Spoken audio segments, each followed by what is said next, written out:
4 volumes in, is CoryxKenshin's manga, Monsters We Make, good? Yes. Not just good because Cory made it, not just good for a YouTuber manga, not even just good for someone's first shot at a manga. I think it is a good manga, period, full stop. And in this fairly comprehensive but not exhaustive overview of the series so far at the time of this recording, I'm going to give you my thoughts, what I liked, what I didn't like, and what I hope to see for the future of this manga. Hey, I'm Shonen Disciple, and if this is your first time here, thank you so much. I appreciate it. I'm so glad. I'm an aspiring Let's Play gaming YouTuber, so this type of content is different from what I've done on the channel up until this point.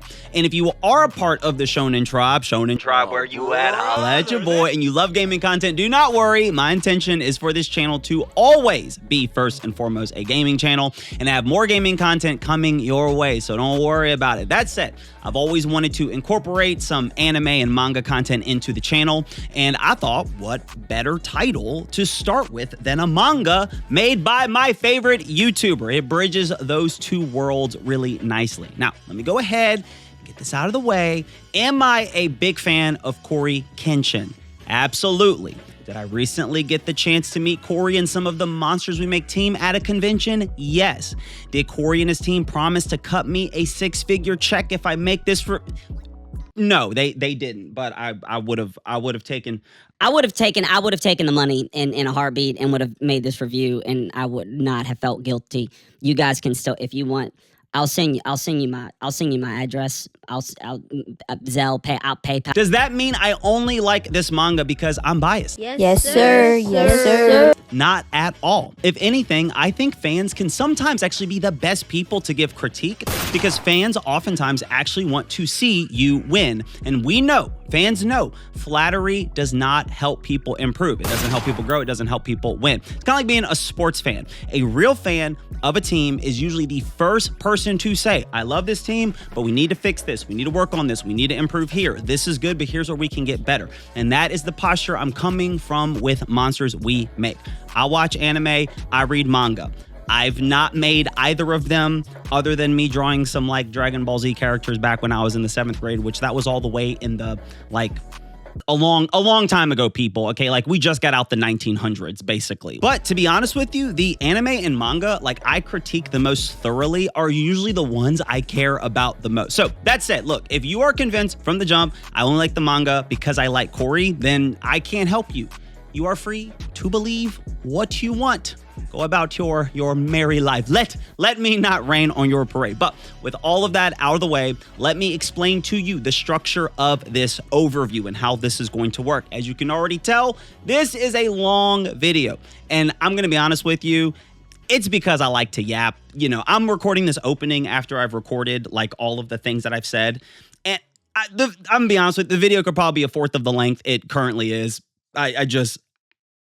I like to yap. So let me give you some thoughts on how to best consume this video. First, this video will probably be best consumed like a podcast, just like throw on some earbuds, some headphones, go for a walk, do some chores around the house, go work out, go to sleep listening to it, you know, let it play in the background while you're doing something else. So there will not be a ton of heavy editing outside of me like occasionally showing some panels or examples from the manga. Like obviously, you know, in my gaming videos, I go hard with the edits, but you know, for this one, this is just a chance to talk, a chance to yap. I didn't want to do too much of that. That way you can just listen. I like this kind of content, kind of like that very long form, talking about things I'm interested in. So I like consuming this content. Maybe you do too. Maybe you don't. I don't know. We'll figure that out. But listen, the whole video is going to be broken down with timestamps and chapters, all that stuff. So look, feel free to jump around wherever you want to. I'm not going to be offended by that. Second, there will be spoilers, but I will clearly let you know when the spoiler section starts. And the spoiler section is going to make up most of this video, but I will give you clear heads up when that's going to happen. Third, for those of you who do not want spoilers, but still kind of want to know what I think, I'm actually going to start all of this like right after this section. The next section is going to be a spoiler-free TLDR or like too long didn't watch TLDW review of the manga and just kind of my overall thoughts and my overall feelings and my recommendations and what I think about it regarding volumes 1 through 4. So you'll be able to watch that, not get any spoilers, but still get an idea of what I'm thinking. My hope is that if what I say piques your curiosity or interest at all, that you'll check out the manga for yourself. And then as you finish each volume, you actually come back to the video, watch the different sections that I'm putting out, and let me know where you agree, where you disagree. So look, this is like, it's a chance to have an ongoing piece of content that you can engage with. Like, this is great. It's going to keep you fed for like weeks and months. I got you. So let me know in the comments, what are you thinking? What do you agree with? What do you disagree with? Let's have a conversation. Let's chop it up. Let's get to know each other. Fourth, for those who have already read it or you don't mind the spoilers, I'm going to go more in depth, volume by volume, after the spoiler-free overview. So the way I'm organizing my thoughts is it's pretty simple. This is how I'm going to do it. I'm going to focus on one volume at a time. And for each volume, I'm going to try to cover 1, an overview of the volume. 2, the world building, lore, and setting. 3, the art and visual style. 4, the plot and pacing. 5, the characters and their development. 6, a summary of the strengths and weaknesses of that volume. And 7, any other closing thoughts I want to throw in there. Now, it's going to be hard for me to keep all those things completely distinct because there's naturally going to be a lot of overlap, right? Like world building connects to the plot connects to the characters connect to the theme. And so as much as I'm going to try to like keep things structured and distinct, to keep everything organized and to, have it all kind of work and fit, some of it is going to blend together. I'll probably like repeat a thought over and over again. Just as I talk through each volume, just big thing, just know all of my thoughts for a volume will be contained in a specific section. Again, I'll try to keep it organized, but again, I'm yapping. Fifth, this goes into my 5th point. This is my first time doing a review like this, so it might be a little rough, okay? But hopefully the more I do these, the better I get at them. And then 6th and last, I've already said it, I like to yap, especially about stuff like this. So if you feel like you kind of are already getting my point on a section and you feel like I'm just starting to repeat myself a lot, just jump to the next section. Again, click on the chapters, use the timestamps. Like I said before, I am not going to be offended by any stretch of the imagination. But with all of that said, like and subscribe if you do enjoy the content. Check out my gaming videos, and let's start with my spoiler-free general review of Monsters We Make. Monsters We Make follows a gifted young musician named Jabari Booker. He gets accepted into New Eden Academy, which is a prestigious school in this like futuristic metropolitan city called New Eden. And on the surface, New Eden looks like a paradise, right? It's this advanced, prosperous, beautiful, and full of opportunity community. For Jabari getting into this school, this could be the thing that changes his life and helps his family out as well. But underneath that surface, New Eden is hiding something much darker. The city's connected to Sonata, which is a massive organization that is leading virtually every industry in the world. But more than that, Sonata is treated like the savior of humanity after this mysterious, tragic, and like borderline apocalyptic global event called the Eternal Night. And inside New Eden Academy, certain select specially gifted students are pulled into what effectively is the secret society where they're trained to fight terrifying beings called leakers that started showing up after the Eternal Night. Unfortunately for Jabari, he is one of these select specially gifted students who soon realize his acceptance into New Eden Academy means much more than just simply a bright future for him and his family. So what exactly was the Eternal Night? Where do these leakers come from? What exactly is Sonata's role in all of this? What will Jabari do as he learns more about this dark underworld of New Eden? It's an action manga full of epic battles, a unique power system, horror elements, religious and mythical symbolism and themes, comedic relief, and moral complexity woven throughout the entire work. So, if any of that sounds interesting to you, do I recommend you try out Monsters We Make? Yes, I think Monsters We Make is genuinely good. I believe the title, Monsters We Make, is not just a cool title. The series is genuinely interested in that question, right? Like, what are the monsters? Who is the we making them? How exactly are they made? And as the story goes on, that question gets more complicated in a way that I really like. Also, the art is a major strength. Across the first 4 volumes, the series looks polished. It looks intentional. It looks professional. It looks like any top-tier manga production company would be behind this with some great artists that are bringing the art to, I'm talking top peak levels. You can compare the art with any manga out there. Like, It is peak art. The action gets clearer as it goes, the character designs are strong, and the visual storytelling, it really gets impressive as the series leans more into its emotions and not just the spectacle, but like that side of it, the internal side of it. Very, very good stuff. Character-wise, I think the cast has a lot of promise. So we're only 4 volumes in, which is like 32 chapters. So like not every character is equally developed yet, but the ones that are developed in the stories that they have done, very good. They have distinct voices. They have a good dynamic. It's believable. It's natural. It flows. The series has already shown that it can deliver genuine emotional character work when it slows down and it gives those moments space. So my biggest takeaway for those 4 volumes is basically that, like the things that I like. The more monsters we make, the more they let their ideas breathe, the stronger it becomes. When the story slows down, it focuses on an emotional thread. It lets the characters sit inside of the weight of what's happening. It is excellent. My main critique, though, it's mostly about like pacing, clarity, some of the tonality. Sometimes the story, and this is very much the case in the first volume. And of course, though, first volume covering a lot of ground, it's first impressions, all that stuff, right? But sometimes the story does move through major reveals and character beats faster than I would prefer it to. And sometimes the lore or the power mechanics can feel like they need more setup. It's like you're trying to like wrap your head around like the world and the lore and the power mechanics and like how it all works together, and like they're giving it to you, but sometimes, it could use a little bit more setup and explanation. For some of those things. And for something that has horror elements, I do think that the tone sometimes leans more into action comedy than action horror. Cory, when he's talking about the manga, especially in that first video that he made talking about the series, he really emphasizes that action horror element. And I do have to say, I think overall, now it's graphic. It has language in it. So just, as a heads up, if you weren't expecting that, obviously Cory is not by any stretch of the imagination someone who's like afraid of like graphic violence and like the games he plays and stuff like that. But there is a lot of language in it. So if, maybe you weren't expecting that, just as a heads up, like that is in there.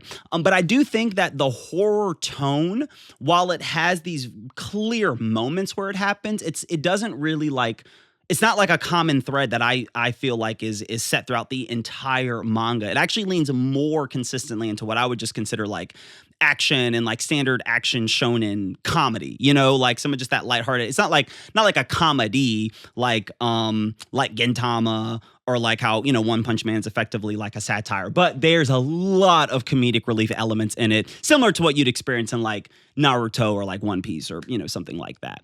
So because of that, I do think the tone moves in that way more often than the horror, and like the horror atmosphere doesn't always match the horror imagery that they're giving you. But none of those issues, none of those things like really made me check out. If anything, they keep me invested because like I see how strong this series can be when all of those elements are clicking together. So if you like action manga with some mystery, some horror, sci-fi elements, supernatural abilities, top tier art. I cannot stress the art is so good. Religious and mythological symbolism, morally complicated systems and characters being forced to question like what they're participating in, why they're doing what they're doing. I think Monsters We Make is absolutely worth reading and checking out. It has real craft, it has real ideas, it has really good emotional potential. And by the end of these 4 volumes, this is what I'll say, and I'll probably say this throughout the manga a few times. By the end of these 4 volumes, I was not just reading Monsters We Make because I like Cory and because I believe in Cory.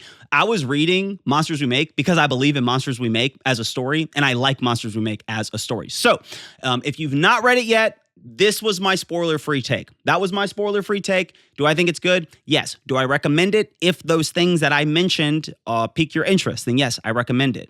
If you're just a Cory fan, do I recommend it? Yeah, check it out and let the brother know what you think about it, right? Especially if you're willing to be patient, like with the series that is still developing. Again, only 4 volumes, only 32 chapters in. Like if you're a manga reader, go pick your favorite manga and like go see where it was in chapter 32. You know what I'm saying? Like there's still a lot of room that's there. So yeah, recommend it. Check it out. It's all good. Okay. That was the spoiler-free section. From this point on, we are getting into spoilers for all 4 volumes. So if you do not want to be spoiled about anything, you can stop watching the video here. But as you finish each volume, come back. check out the video, watch the next volume, listen to me yap about it. Let me know what you think. Thank you guys so much. Here comes the spoiler section. All right, so now let's begin our review of Monsters We Make. So the very first thing, if you order the manga, okay, I know if you're just going to read it digital, then, you're not going to be able to get this effect. But the first thing you're going to realize if you order this manga is the quality of this thing.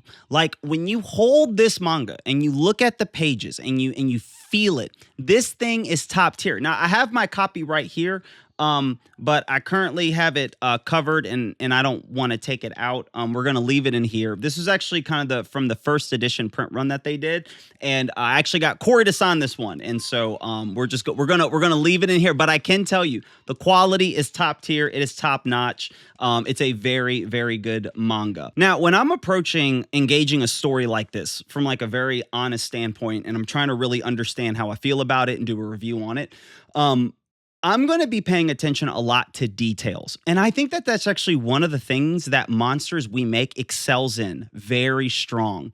It's the details. It's the little things. When someone is really wanting to convey a story and they believe in their story and they love their story, something they are going to do is they're going to obsess over the little details, the little Easter eggs, putting things in there that are hopefully trying to get you to think. Something that I think a lot of people make the mistake of when they go from, especially watching a lot of anime, to transitioning over to reading manga or reading a book. But let's just talk about manga, because manga, you can have paneling and art, and there's visual storytelling as well involved. I think a lot of people don't realize when you're watching something, a TV show, a movie, how much little tiny elements are adding to the experience of what you are engaging with. A small example is a sound effect. I'm sure plenty of you guys have seen TikToks or movies or videos where sound effects can make a huge difference in how a scene's mood or tone is being conveyed. Whether it has some like dissonant sounds of strings hitting, giving it more of that horror suspense feel, or it has more upbeat music to make it feel more fun and engaging. You can take the exact same scene with the exact same camera angle, the exact same cinematography, the exact same color grading, with the exact same actors, the exact same everything, but just simply change sound and it'll completely recreate the environment. Now, obviously, whenever you're reading something like a manga, you don't have the ability to do that. And so with writing manga, with drawing manga, you're going to be relying on other tools and other skill sets to help communicate aspects of your story. And I think for some people, they can just kind of quickly look over pictures and just read the text and keep turning the page, which that's fine if you just want to, lean in and just have a good time, entertain. You're not trying to engage on all those cylinders. That's perfectly fine. But I think you're not engaging the material seriously to really think about, is this good? Is this not good? Is this something that is doing a compelling job at telling a story? So I'm going to just start real quick from the top. Whenever I see the title, Monsters We Make, I have to tell myself, wait a second, there's a reason why that title was chosen. Monsters We Make. Even just looking at the title, my brain starts thinking to myself, okay, well, who are the monsters? Or what are the monsters? Who is we? And how are they made? Now, look, you can be thinking like, oh, okay, bro, this is good. But no, like, again, this is me wanting to actually review this and give some critique, give some feedback, tell you why I think it's good. So, of course, if you just want to pick it up and just read it and have a good time, and of course, the answer could be something simple, like, why is Dragon Ball called, Dragon Ball? Well, they're trying to find the 7 Dragon Balls and make some wishes. There comes a point where, it's like they spend more than half of the IP not even looking for Dragon Balls, right? But at this point, the name is just the brand. But to get things started, like, there's a reason why Cory picked this title. So again, I'm just getting you into my headspace when I'm reading this. Who or what are the monsters? Who is the we? And how are these monsters being made, right? So that's where I'm starting with. And obviously, you look at the cover, great cover, but it immediately conveys to you a sense of violence, a sense of horror, that element. Cory talks about that in his video, that he would categorize this as the genre of action horror, which I have some thoughts about that as we continue to get through. You'll see how that develops. But yeah, you look at the title and immediately on the character's face, you see fear, you see horror, you see blood dripping down the top of their head. The blood is the only thing that's colored, which obviously there's some design on the background, that red streak that's going across. But again, this is automatically setting tone for you, right, with where this is going to go. And so I really think that this is a strong title. It's evoking curiosity in my mind. I'm trying to understand what's going on. You see the look of horror cover on the main character's face, which we're going to learn his name is Jabari. That's who's on the cover. And even on the back cover, it shows you, if you just flip it right over, on the back cover, you see he's looking over these dead bodies that it appears to be dead bodies that are on the ground and stuff like that. So not just gonna be doing a full deep dive on the cover, but just kind of setting the groundwork for kind of what's happening as I'm looking at this. So let's just get right into the content. I do not think it's a coincidence that Cory starts off the manga with the very first title page talking about Genesis 2:9. In the middle of the garden were the tree of life and the tree of the knowledge of good and evil, Genesis 2:9. And so this is the very first chapter we're going to get into. So as you guys are aware, most likely you're aware, you've heard of the story of the Garden of Eden and how God put two trees in the garden. There was a lot of trees in the garden, but the story focuses on these two trees, and this narrative tension gets developed between the two of them, the tree of the knowledge of good and evil and the tree of life. And mankind is forbidden from partaking of one tree, but is encouraged of taking of the other tree. And obviously we know where the story goes. Mankind partakes of the tree they should not, are banished from the garden. But the reason why I think this is significant, it's not just simply or merely because Cory is a Christian and he's just wanting to throw in Christian elements. It's just kind of like a fun Easter egg, like, oh, you know me, I'm a Christian, I read the Bible. There is obvious thematic building that's happening, right? So as we go to just the very first couple of pages, what do we see the name of this city that we're in? This is the New Eden. This is the New Eden, right? But the moment you look at this New Eden, the mood of it is like very different, right? You don't have this biblical image of Eden, which is you think of this beautiful garden on a beautiful day, trees, landscapes, a natural beauty. It's described as a garden. This is a human-made buildings, machines, metal, technology. Like there might be some trees like at the very top of some like walkway, but you just see the creation of mankind. And even if you read the creator's notes and some of the stuff in the back, we know that over all of this, there's this organization. I don't know if this organization is called, if it's pronounced Sanada. I'm going to say Sanada for the sake of this review, keeping it simple. But we'll see once this gets made into an anime or we hear Cory talk about it more. Maybe he did say it somewhere and I don't know. But I'm going to say Sanada. There's this organization called Sanada, and the back cover and even the creator's notes, it's hinting on the fact that Sanada, there's more going on to it, right? It's being positioned as if it's this savior, this hope of humanity, the hope of all mankind. But there's something sinister that's undergirding it, and the story is intentionally doing that for you. So these are the things that my mind is thinking of immediately. We see New Eden at the top. And again, that's intentional. Why is it called New Eden? We have this company called Sanada, and I'm not about to go on some tangent about like the significance of Sanada. I was doing like a little bit of digging as to like what could the history of Sanada be. There was some Sanada clan. I'm sure, again, there's a reason why Cory picked that name to call this organization, Cory and his team. But I didn't learn enough about it. There might be some connection to the fact that there was a Sanada clan. And from what I read, and all of this could be wrong, I did not check my sources and fact check and all that stuff, but it seems like the Sanada clan was involved during a period when Japan was experiencing a lot of chaos and turmoil, but this clan of warriors helped restore order, and that seems to be what's happening. And again, you just read in the first few pages, it talks about there was this time in Monsters We Make called the Eternal Night where humanity lost power, technology. There was no light. There was no electricity. There was no world order. For 2 whole weeks, humanity was just plunged into darkness. And not only was it a physical darkness, but as well, it was a kind of a soul darkness, because humanity then went to these primal instincts, as the manga says, to eat or starve, kill or die, right? So these primal instincts of the strongest will survive. Might makes right. There's no law. There's no order. There's just chaos. But then from that, this organization called Sanada restores order. So not only is there a parallel potentially with the Sanada clan in Japan, but there's, again, clear biblical thematic imagery, because out of the darkness, God creates, God brings light, God brings order. But it seems as though that there's this inverse that's happening, that whereas when we get the picture of the original Eden and we get the picture of God, obviously this is good and it is beautiful and it is holy.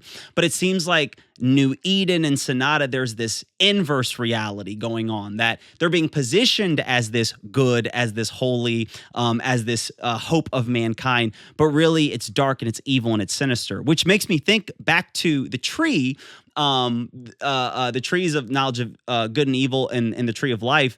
I wonder if there's thematically there's going to be this idea that there's a tree that's Sonata, right? If Sonata is representing the God figure in this New Eden, there's a tree that Sonata is saying, don't eat of that tree, eat of this tree.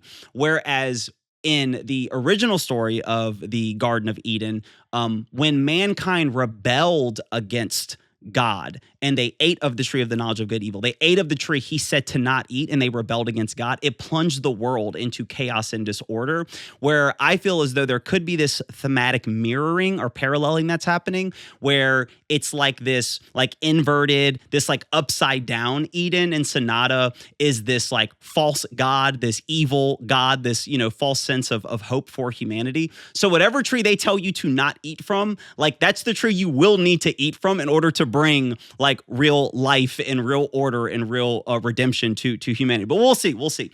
Something else that they do in here, again, super intentional. All this is just in the first 2 pages. That's why I'm liking the setup a lot here. They talk about how Sonata, like a modern Prometheus. Okay, well, like who's Prometheus? Prometheus is from Greek mythology. Prometheus is a Titan, which Titans were like the elder gods, the gods before the, like, whenever we typically think of the like modern pantheon of the Olympian gods, we think of like Zeus and stuff like that. The Titans were the ones that ruled, and then you have the current pantheon.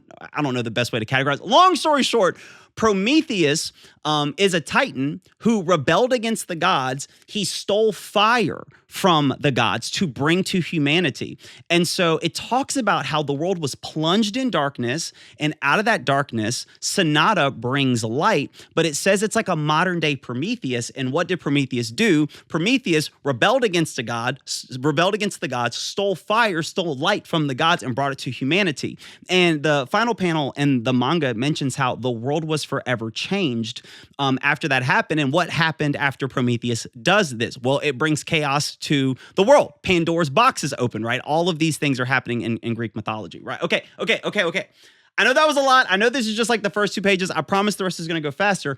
I just want to set up how this is strong. Like, this is such a strong beginning, such a strong opening. And I'm trying to keep it as simple as I can. And I'm not even touching on it. I took like a bunch of notes before I started recording this, just to kind of help me like track on the points that I want to make. But I just simply want to state like the amount of mythological, thematic world and lore building this is already being set up on is very good. Now, it doesn't mean it's going to deliver, right? It doesn't mean that they're going to do a good job at executing on all that they've set up.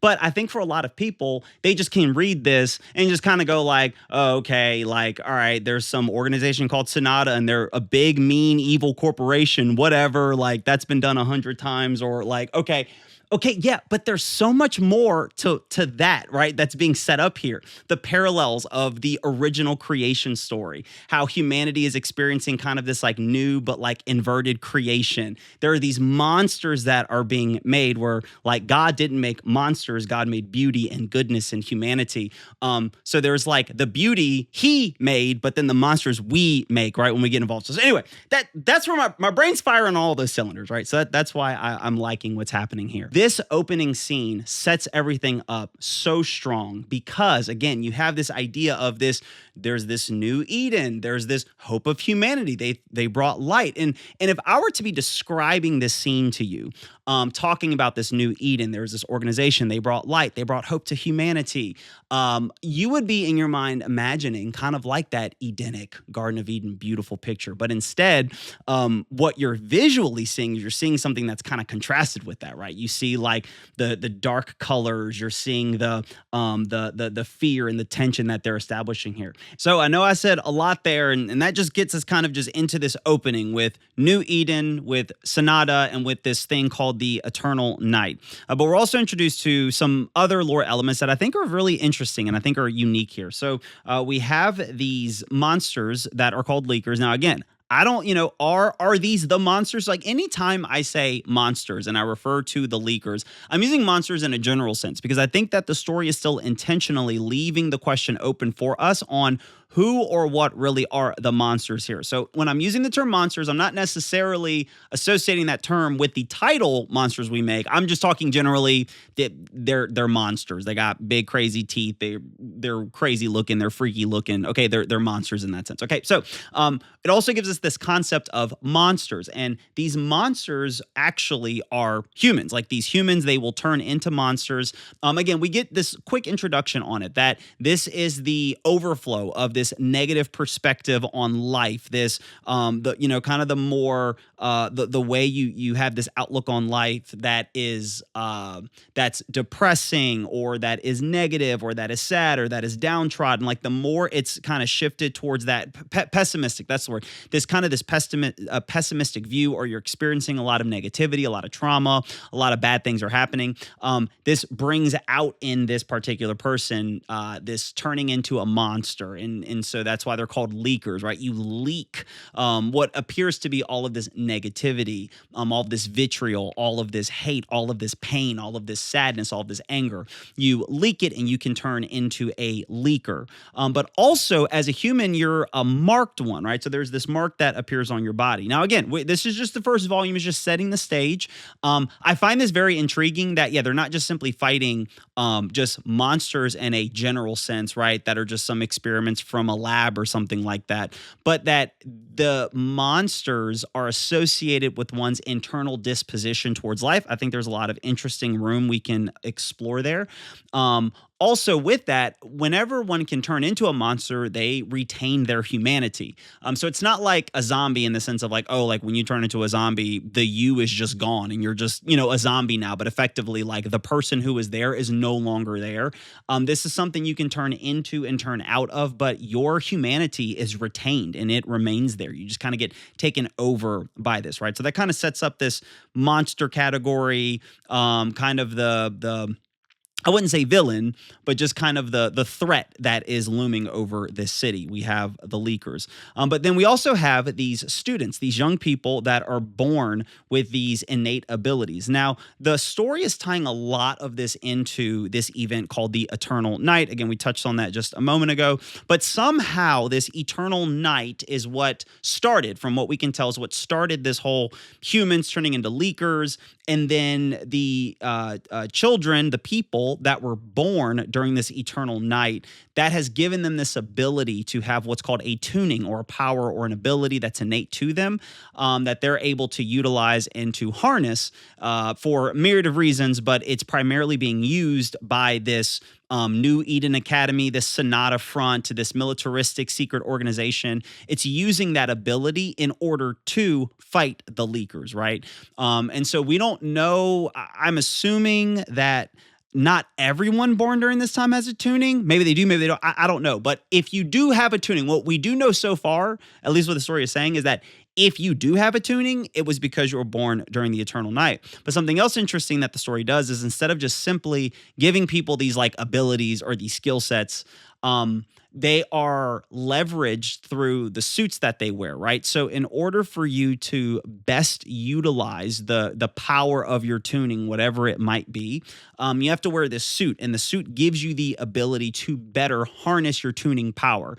Obviously, it shows us throughout the story that the tuning ability is something that just the person has innately, that they don't need the suit in order to have access to this power, but the suit helps with leveraging it or using it more strategically or in a more focused manner. And I'm pretty sure that kind of like lays out the world for us. Oh, the people of New Eden do not know about the leakers. It's like this organization that's being run by Sonata through New Eden Academy. They are working to keep this hidden from broader society. Again, it's further elaborating this picture that New Eden isn't all that it's cracked up to be. But some people are starting to realize there's something weird that's going on. And so while this is being kept away from the broader group of people, there's a portion of volume 1 where we focus on a detective and the guy that's working with him. And, they're starting to piece together something's really weird is going on, especially surrounding these kids. There's some more lore, little tidbits that they're dropping throughout there. Like if you look on the background of some of the different panels, you can see inside of like filing cabinets and stuff like that that are in the dean's office. There's this hinting towards kind of this broader world that they're building. And again, that's some of where the storytelling is doing more than just, the words you read in the dialogue or the primary action shot that you see in the panel. There's tons of moments where you see like these little tiny details that are being placed in there intentionally, right?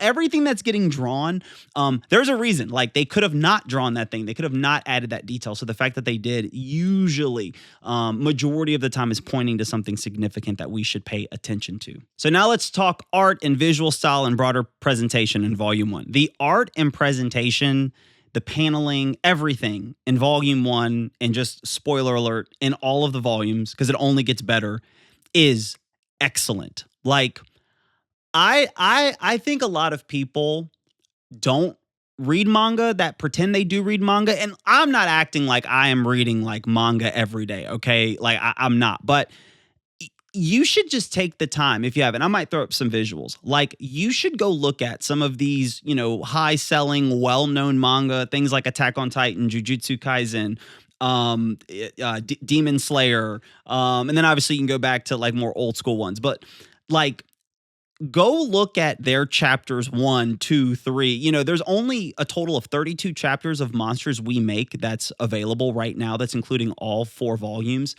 Go look at that manga chapters 1 through 32, and then look at Monsters We Make visually, like the art. It is very good. This is not amateur. Like this is high level artwork. And again, I might throw up some images of like Attack on Titan, Jujutsu Kaisen, stuff like that. Like this is very, very good art. And you can give like all your reasons as to why but you just can't deny the fact like this is high quality art. Okay. So hats off to the art, like excellent. The art, the visual style, phenomenal. Okay. It's very, very good.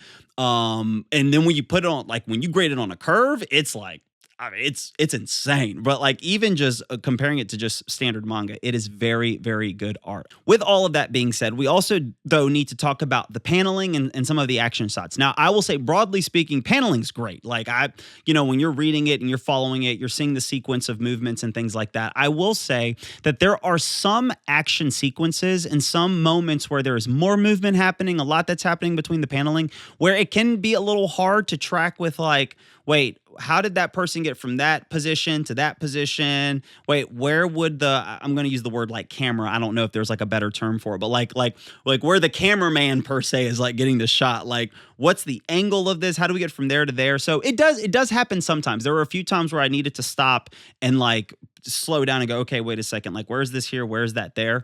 But again, like, I think that's a criticism and I think that's something that they can work on. But can I be honest with you? I don't know any manga that I've read. And sometimes that's like me as the reader. Like sometimes I think as the reader, we're expecting something to be somewhere and then it kind of throws us off because it's not there. But like any manga I've read, Demon Slayer, One Piece, Jujutsu Kaisen, My Hero Academia, like in all of those, I will have to like sometimes when I'm reading, like, wait a second, like what's happening? What's going on? Like, honestly, I mean, like the king of it, like the greatest, and this is just well known. What I'm about to say is like not a shocker. Akira Toriyama, like it's just the paneling, the way it's done. It's so good. And look, there could be manga out there that do it even better. Again, I'm not acting like I'm this manga connoisseur and I've read all of them and I'm the expert of paneling and art and direction and you should listen to my thoughts on it more than anyone else. I'm not, okay? But I'm just simply saying, like, broadly speaking, the action can be followed. Action sequences are clean. You know, the choreography is good. But there are moments here and there where the action have to kind of step back for a little bit. Not to the point where it's like this is a general criticism. There just are moments where it's a little bit harder to track, and that does happen within the first volume. That said, though, overall, that the visual storytelling, the paneling that's done is excellent. And there's little moments that are like really cool. I'm gonna put this up. This is such a small thing from like an art standpoint. But there's this scene where these detectives are casing the spot where the deaths at the beginning of the manga happen, and the guy's like looking outside of his car window, and you can see his reflection in the side mirror of the car. I love little things like that. It's very good, and I think the strongest paneling in the drawing and the art that is done in volume 1, hands down, is the moment when Jabari realizes that leakers are still people. And the reason why the art is so good is because it does the storytelling without the dialogue whatsoever. It's just like facial expressions, but you perfectly pick up on what's going on. Let me find it real quick. Okay, so I have it up here. This is setting it up, and then the next page is the delivery. But like Jabari and Liam, they're in the final showdown with the primary leaker that they are battling with in this volume. This isn't the leaker that is from the very beginning, Rafe Zuri. Again, I don't exactly know how to say his name. That's not who this is. This is Dylan, who gets introduced a little bit later, and he turns into a leaker, and he's the one who, I believe, kills one of the detectives, injures the other one. Or again, I'm sorry, we're not. We are unaware of their condition in volume 1. Who knows what happens to them in volume? And look, I mean, who knows? I mean, we could get further into it. Volume 5 ain't out yet, but regardless, this leaker attacks the 2 detectives. And this who they're fighting, his name is Dylan. Okay, so this is like the final moments. Jabari does a sound blast, but when he does a sound blast, it like blows like the leaker monster like skin off. And you see this look on Jabari's face, and he sees the man, and it's just like a person. And you see his eyes like kind of just glazed over out of it. And he's like, is that the real you? And the emphasis on real. Is that the real you? Like not the leaker. And then Liam comes, slashes him up, and everything like that falls. But look at this. Look at this. There's no dialogue on these 2 pages. Look at this, right? But the slashes, you see the man, getting, chopped. But just look at Jabari's face, like the realization, the settling in, him falling to his knees, his team coming to stand with him. Like this is visual storytelling. This moment hits so good. This is when I got to be honest, and I'm going to talk about this in a little bit. I was reading volume 1, and I'm like, okay, like, this is good, solid. Like, it's a solid story. I see, what's going on here. Okay, cool. Like, some stuff is happening fast. I like this. I like that. The art style is peak. Okay, I like the, it's very, violent. It's graphic. Wow, like that's. But when I got here, I was like, oh, okay. So this is where we're going with it. Okay. So I'm going to talk about that more in a little bit. But I love moments like this. And I definitely think the first volume could have used a lot more moments like this. But that visual storytelling is top notch in this specific moment. This is my favorite paneling / pages / in all of volume 1. Okay, so now let's talk plot and pacing. So at first, like I just got done talking about in the art part, I thought volume 1 was setting up a very straightforward external conflict. Not that I didn't think that there would be more, but I thought that's all volume 1 was going to just set up, like a pretty straightforward external conflict. Jabari goes to what he believes is a school that will be the catalyst to make his dreams come true. It'll take care of his family, but the school is actually a front where he's forced to do the dirty work for Sonata, and he has to fight these monsters called leakers while slowly uncovering the truth about Sonata and New Eden, right? Like that was going to be it. Like that primary, straightforward, external conflict. Like that's what we get. And listen, like that's a solid plot. Like, hey, volume 1 is just getting us going, just getting us started. You don't have to give it all away. Jabari wants a future. New Eden is promising that future, but there's actually something else going on. And so he needs to uncover what that thing is. And there are these monsters called leakers, and he has to fight. Like that's strong. But the ending of volume 1, it makes the plot so much more compelling because it turns that into this inner conflict, right? It takes the external conflict and then it makes it an internal conflict because Jabari does not just have to fight leakers. He has to kill the leakers, and the leakers are human, right? Like he's like, is that the real you? And so you see the look on his face. Up until this point, Jabari's like, I got my swag. Like, I got it all figured out. Like, I can come and save the day. He's just confident and cocky constantly. And then this is the moment where he's like, dang, like, I don't know about this. Well, okay, and before this moment, he does, let me just real quick clarify. I'm speaking broadly, like, obviously before this moment, there was a moment in a scene where as they're, fighting the leaker at the beginning of this, at the beginning of them fighting this leaker, and Jabari just has his suit.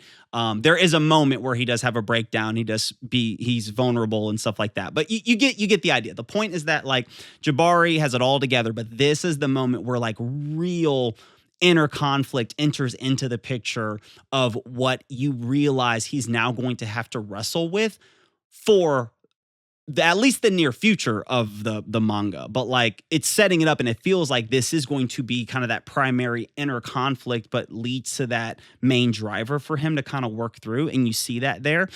So for me, like this changes the entire weight of the story, right? It's not just simply this Jabari has to do a good thing and go kill some monsters while uncovering the evil behind the system. Now it's like Jabari has to wrestle with the reality that the system may be evil, but he himself may be this active participant in the evil. And like, how does that square with him? How does that square with like his family, his background, the way that he was raised, his beliefs, and like all of that stuff, right? It adds so much more to the plot. It puts real emotional stakes in there that I feel like finally got delivered. Like, yes, I care about Jabari's family. I want to see them do well. I want to see them be financially successful. Seems like a great family. But at the end of the day, like we're not following Jabari's family. We're following Jabari.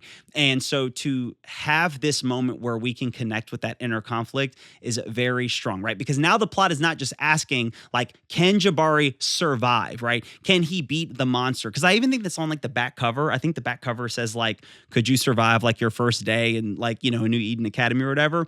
But, it's not just about beating the monster and exposing Sonata and can Jabari survive. Now it's asking, this is so good. It's asking, what is Jabari becoming, right? Like, what is he willing to participate in? Like, is this the monster we make? Like, is Jabari going to become the monster? Or like, if he were to just give in to this, are these, his fellow classmates, his team, like, are they the real monsters?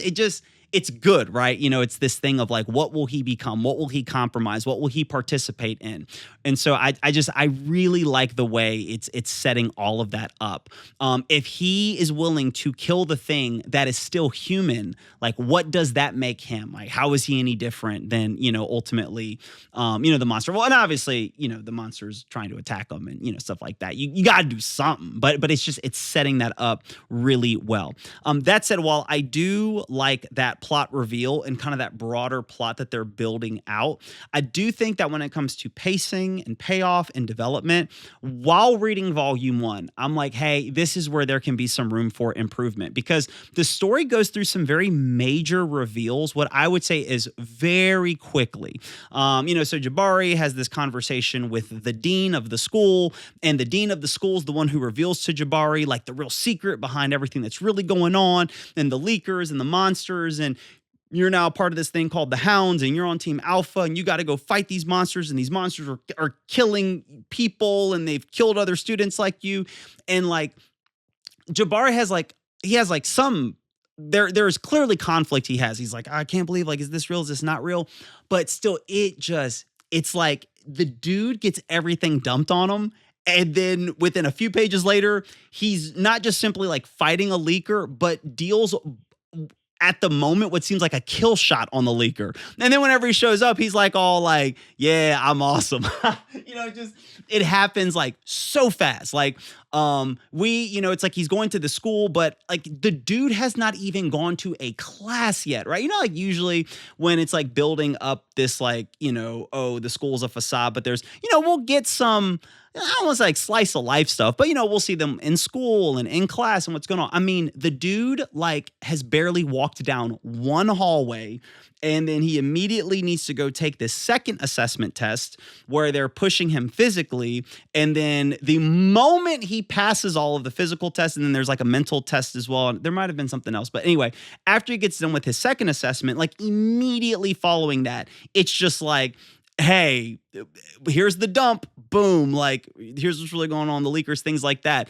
And then within a few pages, he accepts it. Now he accepts it because, he's getting his arm twist, right? Obviously the dean is leveraging, the him being in New Eden Academy. It opens up opportunities for his family to be financially taken care of and provided, to live in New Eden, to be moved there and all that stuff like that. And if he were to not do what the dean is asking of him, his family is in harm's way, that, he's going to get kicked out of New Eden. And so his family's not going to be able to live in New Eden, not going to have money, have to go back into the, the outer world, the outskirts, outside of the garden. He'll be banished if he does not obey and comply. Oh, I didn't think about that too. Like, dang, there's even while I'm talking, there's like this Cain and Abel parallel that like Cain gets banished from the garden because he killed Abel. But like now if Jabari doesn't get killed, if Jabari doesn't kill, he'll get banned. Man, that hit me lifetime, people. Oh my, look, if you've not read this, it sounds like I'm rambling. Oh my goodness. Anyway, so just like it happens quickly. So I do think that there are a lot of moments in here where the payoff happens, fairly quickly. And I think that things could have breathed a lot more. Him just being accepted into New Eden, like that can breathe a little bit more. Him going through this second assessment and realizing there's more to him than just simply being musically talented, that could have breathed more. Some of the explaining what's behind him being good at like everything, because we already see some of the motivation as to why he's musically gifted, but it is a little surprising that he's not just musically gifted, he is gifted and goated at like everything, right? And then not just physically, but then like even mentally, it's like you don't even know what he does in the mental assessment test, but he just like comes out of it and no problem. So I think there could have been more there to set that up. He has a suit. He just shows up on the ground, starts fighting leakers immediately. That could have used a little bit more. So I think broadly speaking, and this was a common point of critique and a point of feedback where there could be room for improvement. But Volume 1 does move fast. A lot of things happen in Volume 1. A lot of things are introduced in Volume 1. A lot of things get established in Volume 1. And so I think giving things more room to breathe, I think trusting that the story is interesting, the world is interesting, the characters are interesting. So I do like the ambition to put so much into the first volume and to let that sucker move, knowing that this is your shot and this is going to be the volume that people are most engaged in. So I totally understand erring on the side of let's give them more than give them less. You know what I'm saying? Like I get that 110%. That said, nonetheless, I still think that when you are creating manga, then you are creating a type of entertainment medium for a type of person. And I just think broadly speaking, people that read manga are more inclined towards things breathing, things having some room, things taking more time to develop. I think there's a greater tolerance for that when you are creating stuff for a manga reader. A manga reader isn't someone who needs like it needs these constant hits of like high moments, flashy, sensational, epic, because a manga reader doesn't have the soundtrack. It doesn't have the visual flair. It doesn't have a lot of that stuff. And so I think that a manga reader is in for that experience. They're engaging in a slower medium. They're taking their time. So all that being said, I think that that's a place where the first volume left a little bit to be desired. And can see some improvement. But overall, plot is strong. I like everything that they are setting out and everything that they're building. I think the pacing is where some improvement can be brought in. All right, so let's talk characters and development. So overall, I like the cast that Volume 1 introduces. Overall, as a whole, I think it works, okay? Now, something I quickly want to bring out with characters, because I think oftentimes, like with manga, I think this can get overlooked. Number one, I think the character designs are great for the world that they're in. I do need to be honest, this kind of, and I don't know, is cyberpunk like the right way to describe this world? I'll hear like a lot of people, it's so much not for me like maybe it is. I just think futuristic is just, more, which makes sense because like it's in the future. And then Sonata is this, not just simply is this the future, but like Sonata is this like wealthy futuristic company and corporation. So whatever term is best used, I'm not good at like terminology like that, you know. So if cyberpunk is the best word for it, then great, whatever. That said, I'm going to be honest. I'm not like my preference. I'm not saying there's anything wrong with this, but like my preference, my favorite types of settings and world isn't so much kind of the futuristic world and the suits and like that kind of vibe. But that's a preference thing. It doesn't mean it's bad. Like, quick example. I do not like Westerns. I don't like sci-fi. I don't like space travel in ships and slip space. I'm not a fan of like, you know, gang crime storylines and, you know, gun violence and, you know, thing like when I'm watching anime, like that's not what I'm looking for. I'm not really into like the like anthology kind of like, you know, different episodes of different, you know, following kind of this format, this episodic format. Like I want a story that builds one episode after the other, after the other. Okay, why am I saying all that? Because even though that's like where my preferences are, guess what my favorite anime of all time is? Cowboy Bebop. And Cowboy Bebop has 100% of the things that I just said my preferences aren't inclined towards. Because it just does so many right things for me. I could, obviously this is not a Cowboy Bebop review, but I'm way more inclined towards an anime like Naruto, which is why Naruto is my number 2. But dude, Cowboy Bebop is just like, so yeah, when I'm like wanting to get into an anime, I like more of that. Like I like a world that's, I don't want to say like fanciful or fantastic, but that's more like, now One Piece, I'm not a big fan of pirates. I am completely going on a tirade right now. I mean, just like a tangent. I apologize. But just these fanciful, more type of worlds, right? So again, like Dragon Ball Z, Naruto, One Piece, Bleach, like I kind of like that feel overall. That being said, even though I'm not drawn towards this, though, as far as like on a piece of paper, the surface of it, the character designs are great for this world. The suit designs are fire. You know how, I don't think you guys understand. It's hard to make cool suits, okay? Like, like the suits are cool, dude. Like I like them. When I look at the suits, I'm not like, it's so easy to make bad suits. These suits are cool. I like the suits. I like the design. The characters work for the type of characters they are. I like what's happening with all of that stuff. Also, the dialogue of the characters. I like the fact that each of the characters, the main ones that get brought into the story, like they all have their own voice. I feel like you could eliminate the paneling, eliminate the drawing, eliminate the artwork. And if you just went through the dialogue, you would still know who's talking. Their voices are unique. Their voices are distinct. And when they're talking, it sounds like they're talking to each other and not like they're talking to the reader of the story. You know, like when people will put in dialogue because they're trying to explain things to the reader, which ultimately that's all, like all dialogue is trying to communicate to you, the reader. But it shouldn't feel like they're talking to you, like they're talking at each other, but really to you. It sounds like they're talking to one another. So there's a unique voice that's there. When people are talking, it sounds like they're talking to one another. And then you're able to follow the story and pick up with what's going on through that. And I like that. I think that that's strong. That said, one of the things that in the first volume I didn't vibe with, and I think to some extent this is a criticism, not just simply a preference thing. I feel like there were so many jerks that got introduced into the story. So like Jabari, I feel like Jabari is like kind of a jerk. Like he's annoying, kind of a jerk. He's this hothead. I know he loves and he cares about his family, but like by any metric, the guy is like a hothead and abrasive. And in life personally, I would not initially get along with Jabari. He wouldn't leave me a good first impression.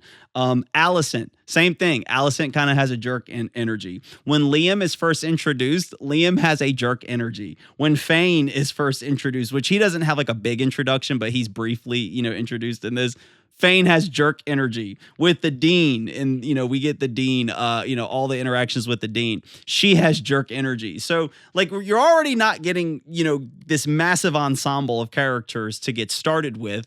But I think so many of them have like jerk energy. and like that just wasn't, I feel like a lot of that energy, it can become abrasive when that's like so many of the characters you are encountering. I'm not saying it's unintentional, but that said, I think it was a lot. It was laid on thick. You know, it's kind of like if you salt food, but you kind of oversalt it. The abrasive personalities were a lot for me when I was just kind of reading through this. I'm not saying everybody needs to be like September or like Han, and everyone needs to be like smiling and happy. But I just think that like it went a little heavy on the abrasiveness. Now, Liam does like take the edge off. I'm going to be honest with Liam's introduction. I'll just bring this up now. Liam's introduction to me is very confusing. Like I just didn't really get it, from the paneling to the goal of it to why he did what he did. Like, what was the purpose of him? And I'm even saying this, let me just quickly, I'm now borrowing all of my data. I'm borrowing volumes 1 through 4. I don't get it. Like, I don't get the whole he sees Jabari. Like, obviously he knows that I know that he knows this is, you know, the mid-year that's coming through Jabari. But the way he like smacks him back into oncoming traffic, but then he like rescues him from oncoming traffic, and then he's like, was that your fault? Was that my fault? It just and he's like, I'm Liam. And then September's like, you know, like with her umbrella. It was such a strange interaction. I still, and I don't even like, how did he knock him over? Did he like, was he using some of his, anyway, it just like Liam's introduction was just so weird. And then like after all of that, Liam seems like pretty cool. It seems like a good dude. So I just thought Liam's introduction was a little odd, but that's just kind of playing off that whole like, jerk energy type of stuff. But let's just quickly touch on everybody. Again, Jabari, for me, he's not my favorite type of a main character. Not my favorite type of a protagonist. That's a preference thing. Doesn't mean he doesn't work. Doesn't mean he's bad. But it's just not my flavor of tea with a protagonist to a story. But that said, I like the fact that they are committing to that. What I like about Jabari's character is, first and foremost, I love the fact that he has a great family. Like, if you want to talk about something that's like not common in these stories, it's that you have like a solid, present, good family, that they are there, they're front and center, they're a core part of the story, and they're supportive and they're solid. You got a mom, you got a dad, they're married, they're both alive, they love you, they care about you, they support you, they're there for you. It almost made me not like Jabari more, because I'm like, Jabari, your dad's awesome and your mom's great. If you really want to like honor your parents and like see them as this big positive support, which I get it, like just because your parents are great, you still got to work through your own, character flaws and stuff like that. But it's just like, bro, be like your dad, dog. Like, I love Jabari's dad's like my favorite character in the entire manga. Like, I love Jabari's dad. In volume 1, Jabari's dad is goated. Best character, hands down. I like good dads in stories. And that again, that's a preference thing. It's not needed. It's not like if you don't have that, you're a bad character. This is an actual like, hit or miss on a character. I like that. So I like the fact that Jabari has a good family. I think it's really interesting that he's just like goated at everything. Usually, when you have that main character, there's a weakness they have in some spot, and they need to like overcome that weakness. Obviously, Jabari's weakness is his own like hot-headed cockiness, but it's not like a physical weakness, or it's not like a skill weakness. It's a relational weakness. It's an emotional weakness, which also main characters do too. But the fact that he's kind of like a Superman, like Superman's whole thing is he's just goated at everything. He's just powerful. He's just OP. Like Superman's OP. Jabari is OP. And so I think that's tough. I think it's tough to write an OP character into a story, because it makes it more challenging to put them in challenging situations. So I'm reading volume 1, again, narrowing the scope of my focus. I'm intrigued as, what they'll do with that. But those are kind of my touches on Jabari as far as him as a character. We get a little bit more with Liam. Again, Liam is definitely, broadly speaking, I was a little confused at his introduction to how he is later, but there's obviously more to him than what's going on. Obviously, you see his interactions with the dean. It shows that there's more to the story that's happening. But what I really like about Liam's character is the mystery that they introduce. The moment where Liam becomes most interesting to me is whenever they're about to fight the leaker in like those final panels, and he says to himself, oh, I could easily take this leaker out, but let me test something. And it's like, oh, wait a second. Like you could easily take this leaker out. Like this isn't, because everybody else is like struggling. Everybody else is like trying to fight to stay alive. Liam's like, he's talking to himself. Like, I could easily take this. Okay, like that's interesting. I'm interested in Liam now. And then the fact that September's perceptive, like she's picking up on there's something going on with Liam. So I like that about Liam. Again, my biggest negative about Liam is just the fact that, like, again, I thought his introduction was kind of odd. September is, what I like about September's character is this hint towards her being like really powerful, because Fane, when he sees her, he like straightens up. They bring Fane in and he's kind of this like big macho hothead. But then whenever he bumps into September and Jabari and he sees September, then he's like, oh, like let me back off a little bit. So I like that. I like that September, clearly she's very perceptive. The fact that she picked up on the fact that like what Liam did was interesting to her and she realized that and nobody else realized it. So it's, obviously she has that like, I'm the healer, I'm the comforter, but I'm also like really powerful. Like that's cool. But I like the fact that she's perceptive. And again, I'm not expecting the story to be like these big, deep dives on all of the characters and needing a ton of development. This is just the first volume. Again, a lot of ground's getting covered. Just kind of giving initial impressions. My biggest thing with Alicent, I think it's how you name him, Alicent. My biggest negative with her, and I'm not saying it doesn't work, but just my reaction is her energy and Jabari's energy, they match a lot. Where it's even insinuated, and then it gets pointed out that even when Jabari is setting like the school records when he's testing himself out physically, he almost broke the records. And it's because Alicent is the one who holds the records. They are so similar.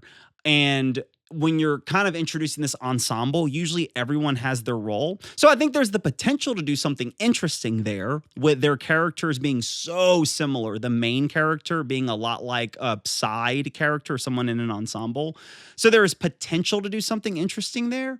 But I also think there's the risk of there being this, again, it's like, it's like, opposites attract, but if it's like the same, sides, it can create, it can push things away.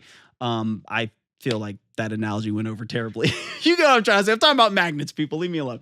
All right, but I do feel like overall, like their energy can be a little abrasive, at least for me. I think having people, it's one thing to have like abrasiveness in a relationship. I think, you got Captain America and Iron Man, but they're not the same. Like they have similarities. And so they're kind of these two sides of the same coin, but I feel like that's going to be more of like Jabari and Liam's dynamic. Alicent, I think I'm curious as to how do you make her own character when her whole thing is that she's powerful and she's strong, but then so is Liam, and has a lot of so is Jabari, and she has a lot of physical prowess, but so does Jabari, and she's a hothead, but so is Jabari, right? So I'm curious as to where they go with her. Han, I think it's, again, as of what volume 1 is doing, bringing Han as the tech head, but also as the nerd, and so he serves as this comic relief. So again, they don't do a ton with Han beyond that, but he works for that. And again, it feels natural. Like, as much as if there are some people that bring the criticism that, oh, these characters, they are generic or they're tropey. Number one, like everything's a trope. Nothing's original in storytelling. All original ideas in storytelling have been used thousands of years ago. Okay. Like anyone who talks about, oh, this has been done before. This has been used. These characters. Yes, like anything you've ever watched, it's been done before, it's been used. It just, oftentimes people don't engage enough with studying story and learning character to know. I would rather a story, especially for your first one, I would rather someone stick to like character types that work. And, maybe you tweak a little things, but stick to things that work and then innovate in other places than to try to like be super unique with every totally unique plot, with totally unique characters, with totally unique powers, it's just like, number one, it's not even possible because every story angle idea has been explored to some extent in some way. And anything you think is new is just your own first experience with it. Like I came across this person on TikTok that was saying that Mikasa's character in Attack on Titan, she's like the first powerful female in Shonen, and I'm just like, what? Not only is Mikasa not the first female character to be that, Mikasa is literally inspired by another female character in anime, like who's the creator of Attack on Titan, Isayama. Like Isayama talks about how she's he was motivated or inspired by Casca from Berserk to make Mikasa. And then you have Casca, Mikasa. Anyway, they even like look similar in a lot of ways. But all that being said, so anything that you think is original to you, but is not original to the world of storytelling and character development, all that good stuff. But all of that said, like, they feel like it feels natural though. Like these characters, they feel natural. It feels like this is who they are. And it doesn't feel like it's like this forced tropiness or this forced, generic. I hate like generic. And I don't like those terms. I feel like it's such a lower way to critique something in a thoughtful and a meaningful way. But all that being said, I think it works. I think it's natural. The question is, what do we now do from here now that we've established those characters in that baseline? So Han seems to be that tech guy, bringing some comic relief to the table with some of those elements. And then I would say the other kind of two major characters, there's other characters that get introduced that will play this major role, but I think as far as that the volume focuses on, and we don't get too bogged down talking about characters, Rafe Zuri, he's really interesting because he's serving as this first primary antagonist or this first primary villain that's getting introduced. And I find him intriguing because of his like monologue, but like his speech or his lines or his dialogue in the opening pages. This whole talking about, it's the sins of humanity, things are being hidden. I will be their free man. This, podcast thing, the way he gets into people's head, he's clearly serving as this impetus of like creating leakers or like bringing the leaker out of people or wanting to talk about. So like in a lot of ways, I feel like he's like telling the truth. There can be something else kind of going on in there that is like sinister or nefarious, but like he's interesting. I actually feel like he was the most interesting and layered character in the entire volume. Like I was most intrigued by him. And then the Dean, what is it? Ren Nagimoto. Yeah, the Dean is just a pure villain. I'm like, the Dean was just like this larger than life villain. Like there was nothing redeemable about the Dean whatsoever in the first. Which again could be intentional, but I just felt like it was just so like it. They went heavy with the Dean. Cory, his team, they went heavy with the Dean being the Dean. It was layered on thick. All right, just to be honest, it was layered on thick. So I feel like if they're going to do more with the Dean, again, I've read other volumes, but just zeroing on the first volume.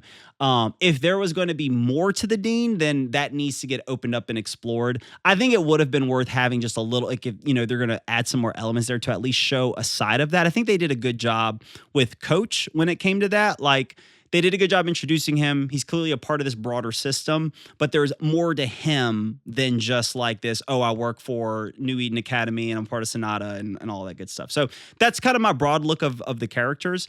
I do think that when it comes to Jabari, since we could focus on him, I do think that when it's coming to his like internal motivations and his skill sets and all of that stuff, again, just some more breathing room. I think we hit on those points like very quickly. We hit on him realizing what New Eden Academy really is. And like, yes, there's turmoil that's there, but that was hit quickly. Then the Dean manipulating him to join by leveraging his family as kind of this like tool or this fodder, to stay committed. Like that was leveraged quickly. This moment where he breaks down, he's like, oh, like, I don't know if I can really do this and I'm scared. Like that was leveraged, like that hit quickly.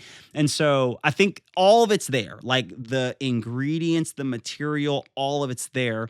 Those beats just hit quickly. And I think they can take more room to breathe. So overall, strengths and weaknesses. When I look at volume 1 as a whole, the strengths to me are clear. The world building, strong. The lore, strong. Art, strong. The title, strong. The voices, characters, strong. The Team Alpha's their chemistry. I didn't talk about that with the character. Like Team Alpha's chemistry and how they work together, I also think that is strong. The ending, like that plot point they hit, like is strong. Like there are so many things that are strong and serve as a good first impression and a great setup, right? So I think I like those strengths. To me, where the weaknesses are, it's all pacing related, whether it's plot pacing or whether it's some of the character development pacing.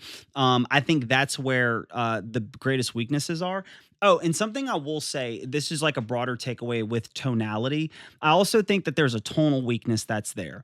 And that is the Cory, when he's talking about the manga and his video, he talks about it as an action horror. And the way this starts off is action horror.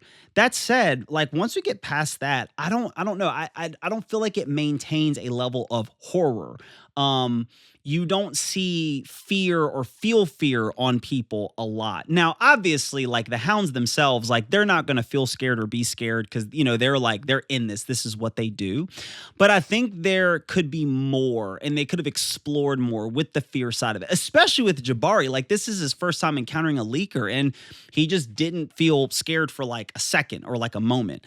And so, it's like obviously when he's like watching the screens and the dean is pointing this stuff out to him, he's like, okay, well, this is new or unique or different. Like that's freaking him out. But I just feel like the horror, not only is the horror not there, I think there's an abundance of comedic relief to where this just feels more like standard, just action shonen that has monsters in it, but it feels like a standard, just like action shonen. Almost, it has like elements that reminds me of like Kaiju number 8. Like in Kaiju number 8, there are monsters in Kaiju number 8, but Kaiju number 8 you would never say for like 3 seconds is like horror, and so I do think that if we're going to now, if we just move away from that label, I don't think it's as much of a problem. But again, the way it's set up is communicated as an action horror, so that's the framing I go in with from Cory's mouth. But then also when we read the first few pages, it like that feels like an action horror. Like you feel the fear, they're there. The students that go in that go into the corner store, the convenience store, they don't have like their suits with them, but you can tell they're freaked out. The monster comes, they're terrified. Like, and it's vicious, it's cruel, it's like another moment that felt more of that kind of horror, creepy was with Dylan. Whenever Dylan's turning into a monster around his family, and I think that's probably what I think it'd be cool to have more of, is more of the leaker activity on the ground, because I think that's where the real horror is going to come. I don't think you're going to get horror from like this cast. It's kind of like Resident Evil. Like Leon's not scared, but where the horror comes in, it's in the mood, the environments, the tone, but it's also in what the people on the ground are experiencing. Like, not that you need to develop whole characters, but like more instances of like street level leaker activity, like showing somebody getting attacked by one or cornered by one, the fear they're experiencing, trying to escape, having moments where like they're needing to get away from one, they don't have their suits with them, things like that. Ease up a little bit on the comic relief. Again, if you are wanting to say this is an action horror, again, I love some of the comic relief, but it very much feels, just because of the abundance of comedy that's layered throughout it, it just feels just like a straightforward battle shonen that utilizes monsters and more like adult level graphic violence. But I'd be a little pressed hard to say that this fit like an action horror tonality. So those are kind of my broad strengths and weaknesses. Oh, another real quick weakness I did have to say, and I think this is the point of slang, but just anytime they use slang, it kind of threw me off a bit. Like it brought me out of the immersion. And I get it. It's slang. This is like nearly 100 years into the future. And yes, as a, I'm an unk, I'm in my 30s. I'm about to be 36 years old, right? Like, so like, obviously if I hear, younger slang, I don't know, some slang kind of cool. Like, I can't lie. Like some stuff I kind of like it, but it was abrasive. Like anytime it was done, I was like, okay, I can tell they're trying to use like, slang. It stood out a lot. That is when it felt a little bit more intentional and forced. Now, again, that's kind of what slang does. Like that's accomplishing the job of when someone is hearing slang and they're not used to that slang. But it did stand out to me nonetheless from a broader standpoint. So overall take, volume 1, it is a great setup for a first volume. It gives a really strong foundation. I do think though that foundation could have been a little bit thicker, so to speak. It's kind of like a good foundation, but depending on how things are going to build, it's going to need some reinforcement as more of the story gets told, because it did a lot. We got it's a wide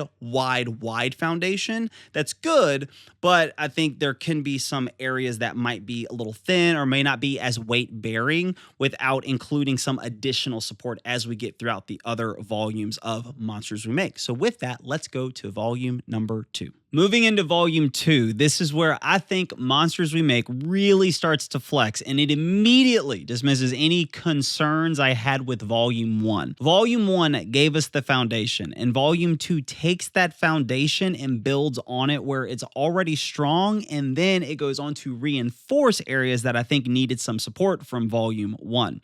Volume 2 virtually spends almost all of its time in one central location with one central conflict, and it lets the characters, the world, the action, the lore, all of it build on top of that one thing. So with volume 1, we had a lot of things get introduced, a lot of things got built, we went wide, we covered a lot of ground, from leakers to this group of people dying by the leaker in the beginning. We have New Eden, we have Sonata, we have Hounds, we have New Eden Academy, we have these detectives, we have this cast of characters, we have Hounds, we have Team Alpha, we have there's this podcast, there are these we cover a lot of ground, it goes really wide.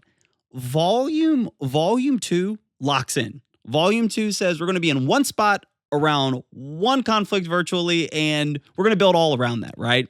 This shows me, I'm going to tell you what this shows me. This shows me that Cory and his team, they have confidence in the actual world and characters they're building. Whenever I feel like something is always trying to get to the next thing, deliver the next big moment, go from reveal to reveal to reveal, or action to action to action, or new character to new, plot tension, it makes me feel like the writer, the creator, they don't have confidence in the thing they're building. They feel like they have to keep doing something else and something else to keep people engaged. It's kind of like, eye candy. I got to keep jingling the keys or doing a cut or doing an edit or making some big moment to keep you engaged. This shows me they believe in what they're doing to be this grounded in a particular conflict and location. Love it, love it, love it, love it, love it. So let's talk about the world building, the lore, and the setting. Okay, so the world building in volume 2 works because, and this is so good, it starts to connect pieces instead of just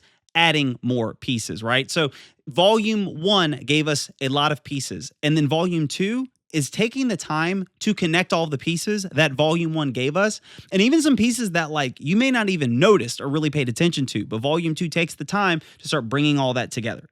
Beautiful. Well done. It kicks off with this strong opening flashback to the Eternal Night. So obviously volume 1 talks a lot about the Eternal Night, right? This major world changing event. And so we're hearing a lot about it, but to us as the reader, it sounds like legend, right? It doesn't sound like something real and tangible that happened just 17 years ago. It sounds like this legend, this mythical thing, but now we're finally getting some flesh to it, right? So it lets us feel just a piece of that. So we're getting a little bit into the Sonata Corporation, what's happening behind the scenes. We see the beginning of the Eternal Night, the chaos. We see the fear, people trying to survive. This crazy event kind of happens out of nowhere, and it's this event that hits you on this emotional level because the opening is so heavy, okay?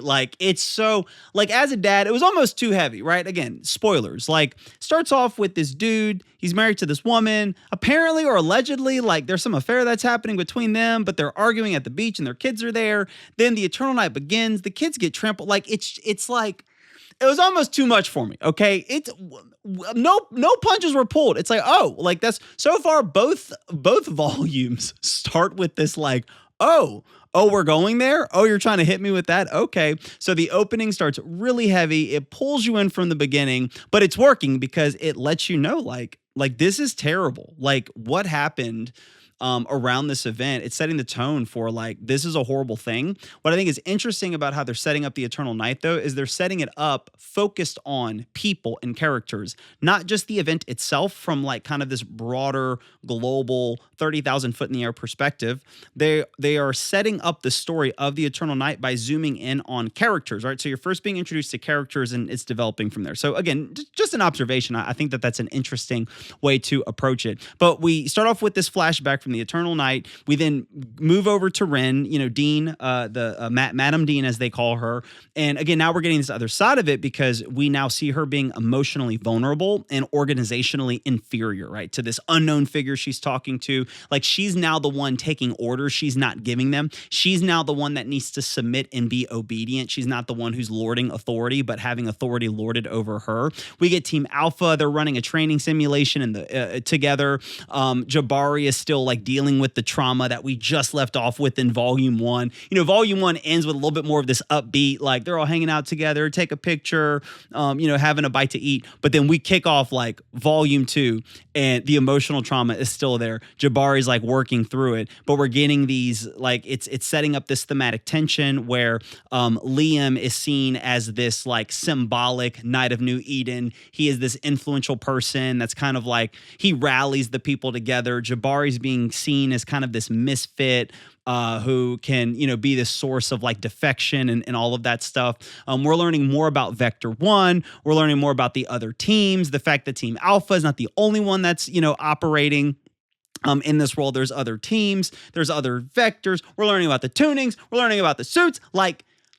And it's all happening again around like this one location in this one central conflict. It's good, right? So on the lore side of it and the world building and all that stuff, Volume 2 does a phenomenal job at expanding and building the stuff that Volume 1 has set out for us. Now let's talk art and visual style. Okay, visually, Volume 2 is an improvement on art.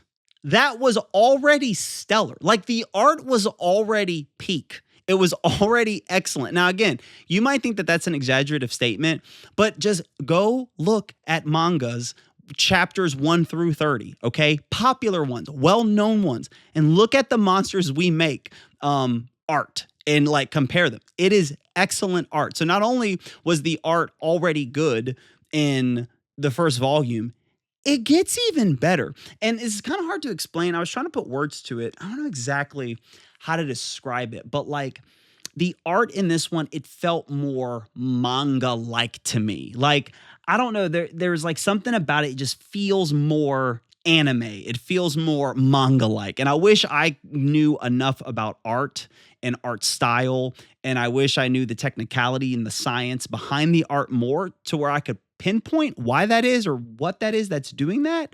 But I don't know, just something about it. It feels more manga-like, and I love it. And there's just so many moments in here that pop out. The paneling is very good. The art is very good.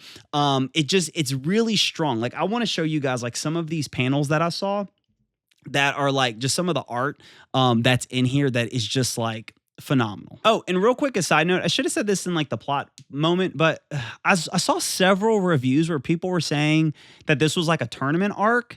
And I just think it's like, this is not, I don't know. I would not say this is a tournament arc at all. Like, the only element that is tournament arc-ish about it is that you have the hounds are split up into like 2 different teams, and like they need to compete with one another with like this game that's at play. Like, this reminds me of in Hunter x Hunter. If you've seen the Hunter x Hunter anime or you've read the manga, there's that whole segment where like they play volleyball, but centered around the volleyball, there's like all this character development and all this plot development and all this power system explanation. Like, there's all this stuff that goes around it. That's not a tournament arc. They are competing against one another. You have like these teams that are competing against each other around like an activity. But anyway, this to me did not feel or read like a tournament arc at all. So that's a... And some people were just pointing that out as an observation. Some people were like using it as like this like trope generic critique thing, but I don't know. Maybe I'm wrong. Maybe Cory's team is like, oh, it is a tournament arc, but to me, this doesn't feel like a tournament arc at all. But all that being said, I want to look at like some of this panel. Like, dude, look at this with Wraith standing on the desk. Like, look at the angle, look at the dimensionality, look at how they zoom in. Like, you can see like Ren, like Nagamoto's eyes, but it's like that close up shot, but then she's like all the way back there. So you get like the depth. You get Wraith just appears there all of a sudden. Like, just the angles, dude, is so clean. And then one of my favorite action shots. I'm gonna go through a few action shots. One of my favorite action shots in this entire volume, it's whenever Han is going up against Wraith, which we'll talk more about that fight in a little bit. But dude, look at this shot, man. So this is Han. He's getting ready to go up against Wraith. And so what they need to do is you need to try to grab, there's a ball sitting in between the two of them. You have to grab the ball and bring it back to your side. Or you can just KO your opponent and you also win by, technical knockout at that point. Or you can, I guess you could technically kill your opponent. Obviously, they don't want you to do that, but you get the whole point. But here's what's dope. So, okay, also, dude, I can go on. This panel is so fire. This drawing, but all of it is, dude. Okay, so, but dude, look at this. So, I'm getting all lost because I think this looks really cool. Okay, so you have Han and you have Wraith. So Han's sitting there. He's like, getting ready. He realizes that Wraith is a threat, but he's like, if there's one thing I'm confident in, it's my speed. So he like cranks his shoes on and then boom, boost, X3, like boost times 3. And then you see him blast past Wraith. But like, dude, look at the draw. Look at the sound wave barrier speed, the bricks or the ground being torn up and being lifted up. Look at how Wraith is impacted back. Look at his face. Wraith is like, what the heck? Everybody's shocked. Dude, this in the way his foot is like coming out the panel, like he was moving so fast. He's like breaking out of the panel. Like, do you see that right there? Like, that's how fast he's moving. Like, dude, whoever drew that, you drew the crap out of that, or the groups of people. I don't know how all this stuff works, but like, look how his leg back here is all like shaded in and all the man. This panel page, whatever you call it, beautiful.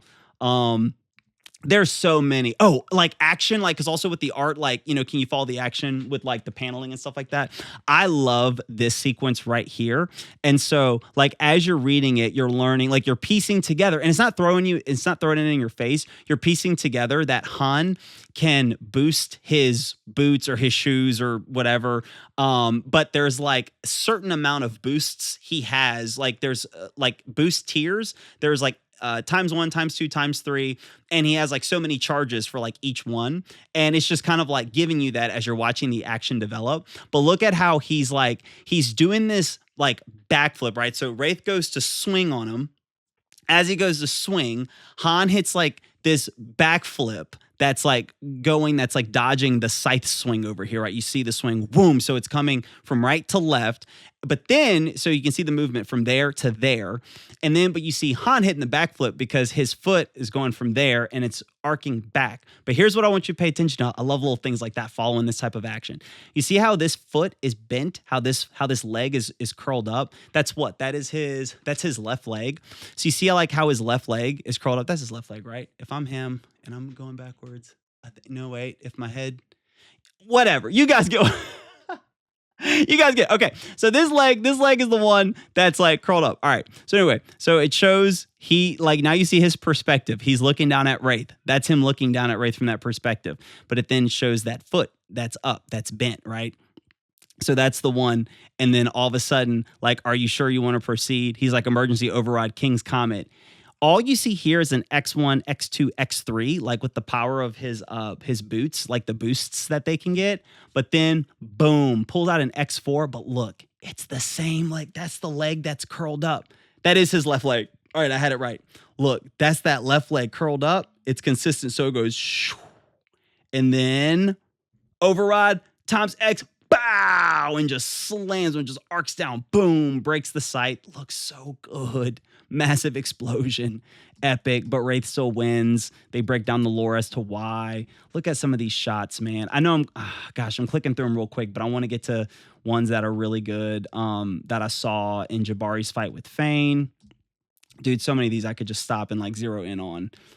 But this other one is crazy, this full action shot. This one's so fire because, like, he's counting down. Fane's like, I'm going to give you 5 seconds. Give me your best shot. So it's counting down, and his teammates just, this is Team Alpha. They just got done giving Jabari, like, some tips on, like, how to fight Fane. And this is them kind of them like believing in him and believing in the plan, them counting down 1, 2, 3, 4, 5, Fane's like his time's up, but he's charging up that shot, bro. He's like absorbing the sound, all the sound coming in. Oh my gosh, bro. And then he just boom comes past him, grabs the ball, and then oh, so many, dude. His fight with Fane is clean. Look at this action. He's moving the sonic step. You got Fane's radiation just like glowing off of him. Dude, zoom in the movement. Jabari looking up. He's coming like from behind. Bro, look at this at the bottom right there. Look at the drawing. Look how the radiation's like coating his hands now. He's trying to grab them. You can tell his radiation's like cranking up. Oh my gosh. And then we got to just one more. You see how it's like taking him over and his face is starting to, okay, look, this one though is crazy. About to freaking be like nuclear bomb about to go off. All right, so look. Bro. Dude, this looks so good. Dude, I'm sorry. I don't care who you are. This is not grading on a curve. This is put these panels up with what name the manga. Name it. Guys, this is Cory's team. Name the manga. What do you want to put this up against? Bro, look at when he jumps up. Oh my gosh. About to freaking give an atomic nuclear explosion. Look at the femur bone. Hip bone got all tight. I mean, just his like, dude. He's just bro. And look at the detail. Look at his face. Look at the hair. Look at. Put it up. Any manga. Look at that. Look at all that. And this is consistent delivery through this volume, dude. This is crazy. Like, do you know how hard this is going to go as an anime? It already goes hard as a manga, but Cory's been very open that he wants this to become an anime, and this is a step in that process. Dude, bro. And that's something I wanted to say too. I think something that they can do, I actually think that, especially for volume 1, I think filler is actually going to be helpful for them with this series, like making filler episodes, but have filler content that Cory's involved in. So it's not just like, oh, it's like filler, but it's not canon. Like, no, like make this filler, but it's canon filler. Like you're expanding on the world and its characters and like all of that stuff. But bro, just gorgeous. I mean, the art's always been strong, but again, put that up against anything. It's crazy. Crispy, consistent, crazy. All right, now let's talk plot and pacing. So the biggest reason why for me Volume 2 is a huge step up, again, they didn't have to up the art, but they just went crazy and they just decided to up the art, is the pacing works so much better. So Volume 1 gave us strong ideas and strong beats, but sometimes it moved through those ideas very quickly. Volume 2 slows down and it gives the story a tighter focus. And I'm going to tell you what I like the most it does.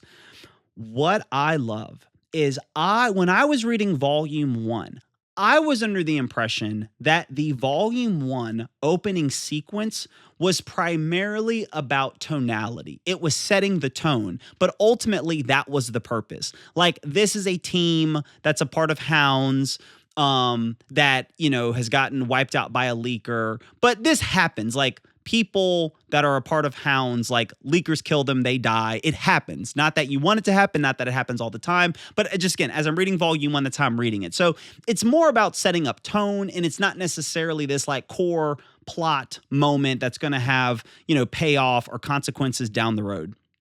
What I love that Volume 2 does, because I don't think it needed to do it, and maybe they knew they were going this direction. I don't know. I don't know who decided to tie it in, and they knew they were going to tie it in. It does seem like there's some intentionality, because you actually do see Wraith in Volume 1. And there's so many little details that I can't cover. The video's already long enough, goodness people, but there's a lot of them in there. But what I really like is that they use those few pages that Volume 1 starts off with, and they actually give it long-term impact and consequences in the broader story. Because the whole reason why they're even doing this whole training exercise in the first place, which this training exercise is then going to lead to ongoing consequences and story and development and all of that stuff, is because of the fact that this happened, right? You have a group of students that are a part of Hound that are in Vector 1. They go on a mission on their own without their suits. They go without their suits. That leaves them very vulnerable to go investigate or look into a leaker. And maybe they weren't trying to take the leaker down. Like maybe they were trying to talk to the leaker. Maybe they were trying to have a conversation with the leaker, right? Because they didn't go in with their suits. And obviously they probably didn't want to go with their suits because they didn't want people to know that they were going, right? So they're doing this undercover. And the leaker takes them out. But because of that happening, and because there's this concern about defection and people not following orders and doing things on their own, and because they're losing a lot of the people that are in Vector 1, that's why this whole exercise happens. And then the reason why things go off the rails while this exercise is happening is because the team that was killed by the leaker in the beginning was Wraith's team. And like Wraith is like crazy and he's upset and he's mad and he's traumatized, but Wraith can also commune with the dead. So he's able to like engage with them and he wants to do all this in their memory. But then it turns out that the person that gave that team the intel in Volume 1 to go to that spot where the leaker was Han, right? So Han's the one who's giving the intel. Like they are just tying like all of this together, and I just brilliant. Like they could have done all of this and not tie any of that together, right? This just could have been like we don't know the world yet fully. They could just be like, hey, look, guys, it's Monday, and as you know, on Mondays we do training drills, so this is the training drill today. That's literally all they would need to do to set all of this up, and you probably would have still had egos flare up, people be at each other's throat, trying to fight, overpower, blah blah blah, right? Like that they could have done that. But they didn't. Like they connected it and they're making it all fit. Just great, good stuff. Very happy. Volume 2, huge improvement with that level of intentionality. Not only do we get that though, when it comes to the plot and the pacing, we also are getting, again, some of that setup I mentioned before. We now have like this weird, shadowy, unknown figure that like Ren is submitting to. There's now this building idea around not just Liam being this like kind of mysterious, powerful person, but also he's seen as this like symbolic figure that is, you know, keeping the other students or the whole organization kind of in line and unified to some extent. You know, Jabari as this misfit who kind of wants to break out of the mold, some of that stuff. But yeah, the plot, the pacing, and the fact that all of this comes to this like slow down halt, and it's all sitting in this one location, this one area around this one conflict, which is trying to win this game, this exercise, this, you know, team sport. Good stuff. Very, very, very good stuff. I even like there's this little thing that they do where there's a quick moment where Ren, the dean, she brings up if, you know, Jabari, she's talking to that shadowy figure who she's like being submissive to.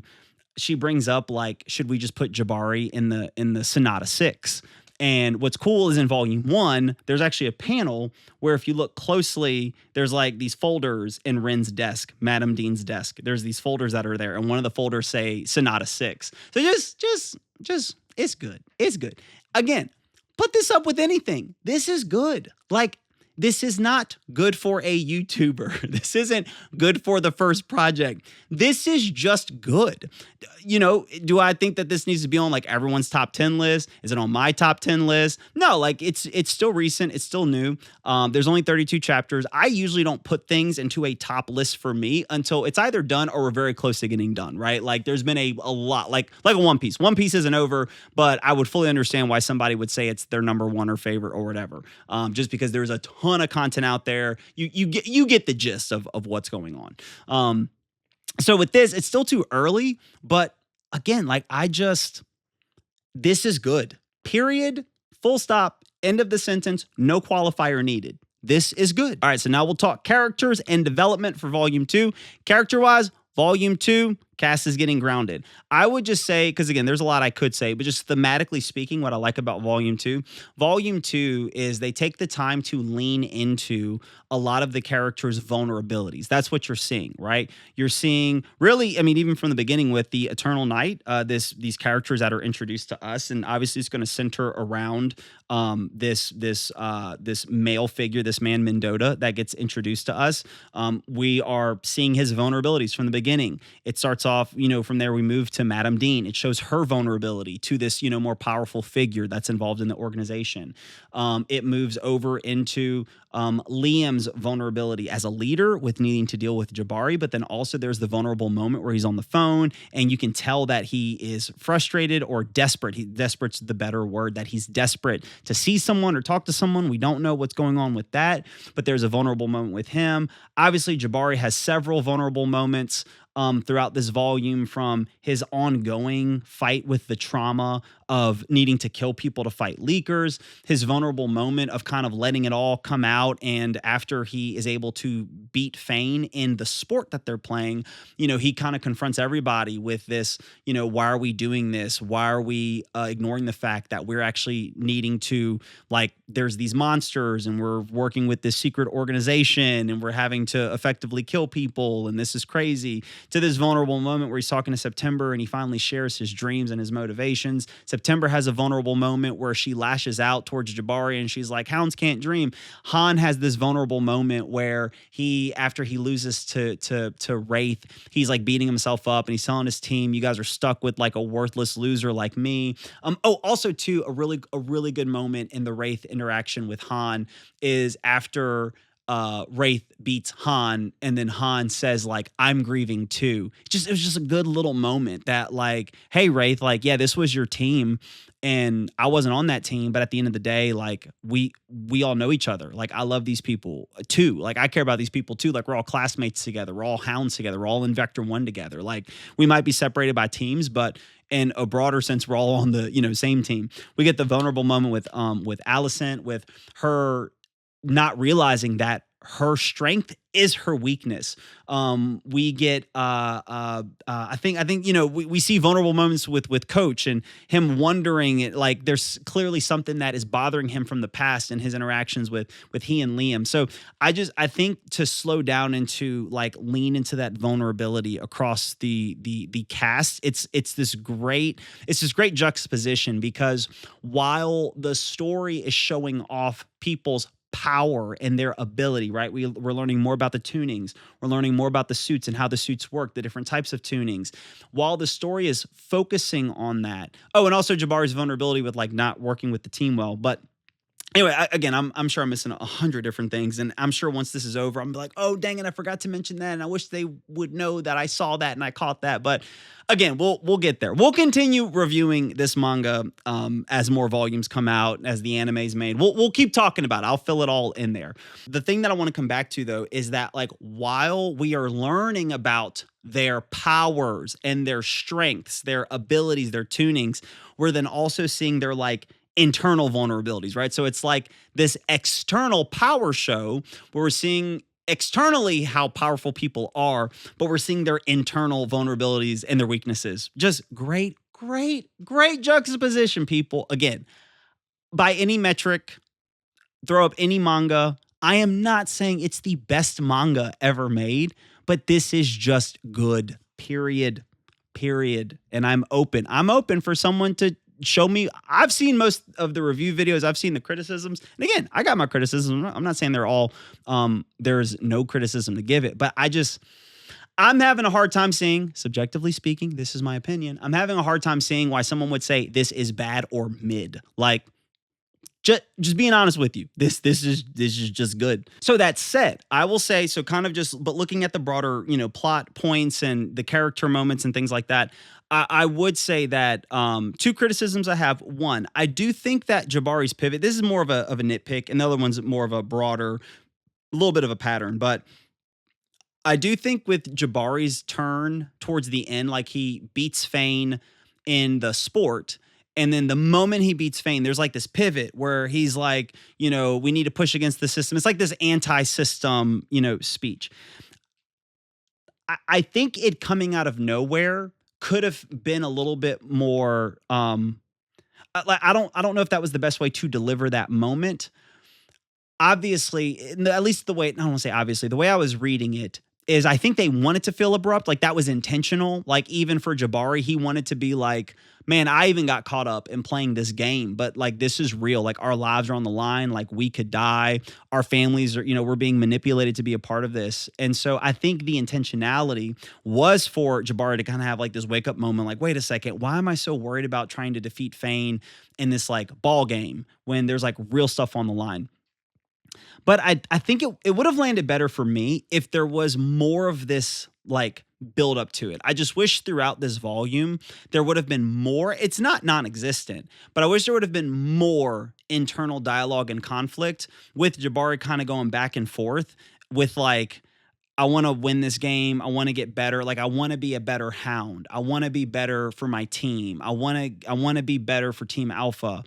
And I want to better understand the suits and the tunings and be a better fighter. But at the same time, like, why? What does this matter? Why am I doing this? I think if they would have built some of that tension a little bit more, the payoff when that turn would have happened, it would have felt abrupt for Jabari's audience, like his fellow classmates, the dean, the coach. Like, it would have felt abrupt for them. But I think for us as the reader, we would have felt more connected to the gravity of that moment. And it would have been like, okay, like, because what is he going to do? Like, is he going to have this tipping point? Is he not? It would have built up this tension in us waiting to see, you know, is Jabari going to snap or is he not going to snap? And so for me personally, I would have preferred more of that inner build up because for me, it's not just a matter of like, are there good story beats or does change happen or is there movement? It's how did we get to that movement? How did that movement develop?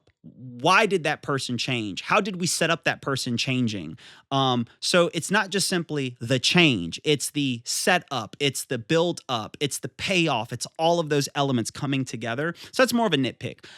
I am going to come back though, and there will be a bit of a pattern to this. So I'm not going to try to beat a dead horse on this one, but again, something I'm struggling with as I'm reading this is this framing of action horror. Like that framing is stuck in my mind. And as I'm reading this, I'm just getting action, comedic relief, action, comedic relief, action, comedic relief. Like I am not feeling, and I know this one's a little bit different because they're just kind of zeroed in on the team here. But again, I think that where the horror element has the opportunity to live is on the ground level, on the street level. Again, these people, they're not going to be scared, right? I don't expect to see fear from them unless they're put in situations where, you know, they don't have their suit, they don't have their gear, they're all by themselves, or like their gear runs out of battery. And so now they need to do stealth and they're having to sneak around and there's leakers, like, you know, other than those circumstances, I'm not expecting a lot of fear.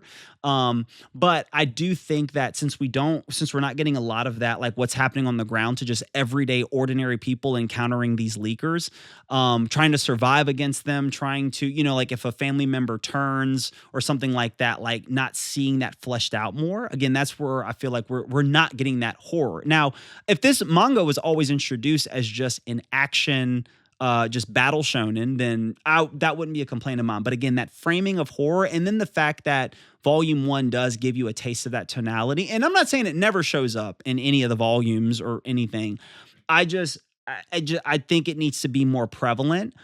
For me, what happens is the comedic relief will often kind of like, it'll kind of disengage the tension being set up. Like there's several moments throughout this where it feels tense, like the fight on the ground, like the 1v1s will feel very tense and like, oh man, like Wraith is about to go crazy, or oh snap, Liam's stepping in to fight Fane.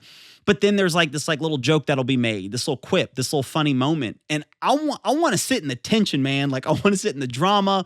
I want to linger in that a little bit more. And so again, I do think I would like a good bit less of the comedy if we're going for action horror, and more of the horror element, finding ways to be woven in there through tone, through dialogue, through facial expressions, through stakes, through tension. I think letting some of that happen more would really set this apart as something very, you want to talk about distinct? I do think obviously action horror manga and anime, they exist, but I do think that would give it way more of that distinct feel if that was more front and center throughout the reading experience of the manga. So overall strengths and weaknesses, I would say the biggest strength of volume 2 is the fact that it went all in on slowing down and building, connecting pieces, and like flexing those storytelling muscles and that connectivity. Very, very good. I think that just helped improve and elevate like virtually everything. You're making the Eternal Night feel real. The action's better. The art is better. The team dynamics are becoming more clear. The conflict around Wraith and his team, how that all gets brought in together. There's something going on with Liam, seeing his vulnerability. September realizing that something's going on, and she's picking up on the fact that like Liam is not being fully honest because she's very perceptive of people and she pays attention. Just really, really good. And I just got done talking about it. For me, the weaknesses would come down to a lot of the comedy wanting to lean more into that horror tone. And then I still think to show more of that, like, and I say the term inner dialogue. It doesn't have to always be inner dialogue, but it can just be facial expressions. It can be looks of confusion or a fear, or it can be external dialogue, like things that the character says or that they're processing. I think a lot of that. Again, I feel like the problem wasn't overcorrected. It wasn't like, oh, it was going too fast and now it's going too slow. I'm like, no, this is more of what it needs. I think you can actually just double down on this more, and I would feel, and I think it would be even better, because I do think there's a very interesting, compelling world that's here with very interesting, compelling characters that all have a really good dynamic that's laid on top of a plot that's working. Like, it actually works and it's doing a great job at it. So the overall verdict and takeaway: Volume 2, on every metric possible, is a clear improvement from Volume 1. Volume 1 set the first impressions, put the foundation, and then Volume 2 built on it in a very satisfying way. Here is how I would summarize my readings of Volume 1 and Volume 2 at this point. I read through Volume 1 because I believe in Cory. That's why I read through Volume 1. I read through Volume 1. It wasn't that I wasn't liking it. It's the fact that I'm like, man, I believe in Cory. I want to support what Cory does. I'm a fan of his work and of all the stuff that, he's poured out, that he's put out there. I want to continue to get behind, like, what he does and to support it and to back it. And even if I think something's like not great, then the way I support it isn't by being like a fake fan and just saying it's the greatest thing in the world. The way that I can even see him win in something that I think is not great is by saying, like, hey, I don't think this is great. Here's how you can make it better. Or, here's something else that, to consider. And I think that's how you can support people, even if they're doing something that's not great. But that said, I was like, oh, like, this is actually good. Like, Volume 1, this is good. The art's good. Okay, I see the story. Got to the end. I really like that emotional twist at the end. But I read through Volume 1 because I believe in Cory. But Volume 2, I read through Volume 2 because I believe in monsters we make. This is where I feel like Volume 2, it's like, oh, okay. Like, this is bigger than just like CoryxKenshin. Like, this is its own IP, right? This has its own flavor. This has its own, ethos to it. And that is why I've read through this volume and why we're going to read through the next volume. And I'm going to give you a warning right now. I think Volume 3 is absolute peak. So all you're going to hear me do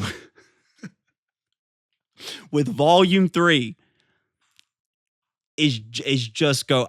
You'll see. Volume 3. Let's roll. All right, let's begin. Volume 3 overview. Now, I got to be honest with you. I don't even know where to start. There are so many things I love about this volume, and it covers so much ground. I feel like they just do so many things right. I'm a little overwhelmed on like where to start, where to go, what to cover. I'm gonna stick to, as best I can, the format, but so many of these elements work well together, the way like they complement one another and play off of each other. This will be the hardest one for me to keep segmented between like the world building and the setting and the lore, and then the section on the art and the visual style, and then the characters and their development and the plot and this is gonna be the hardest one. So just bear with me.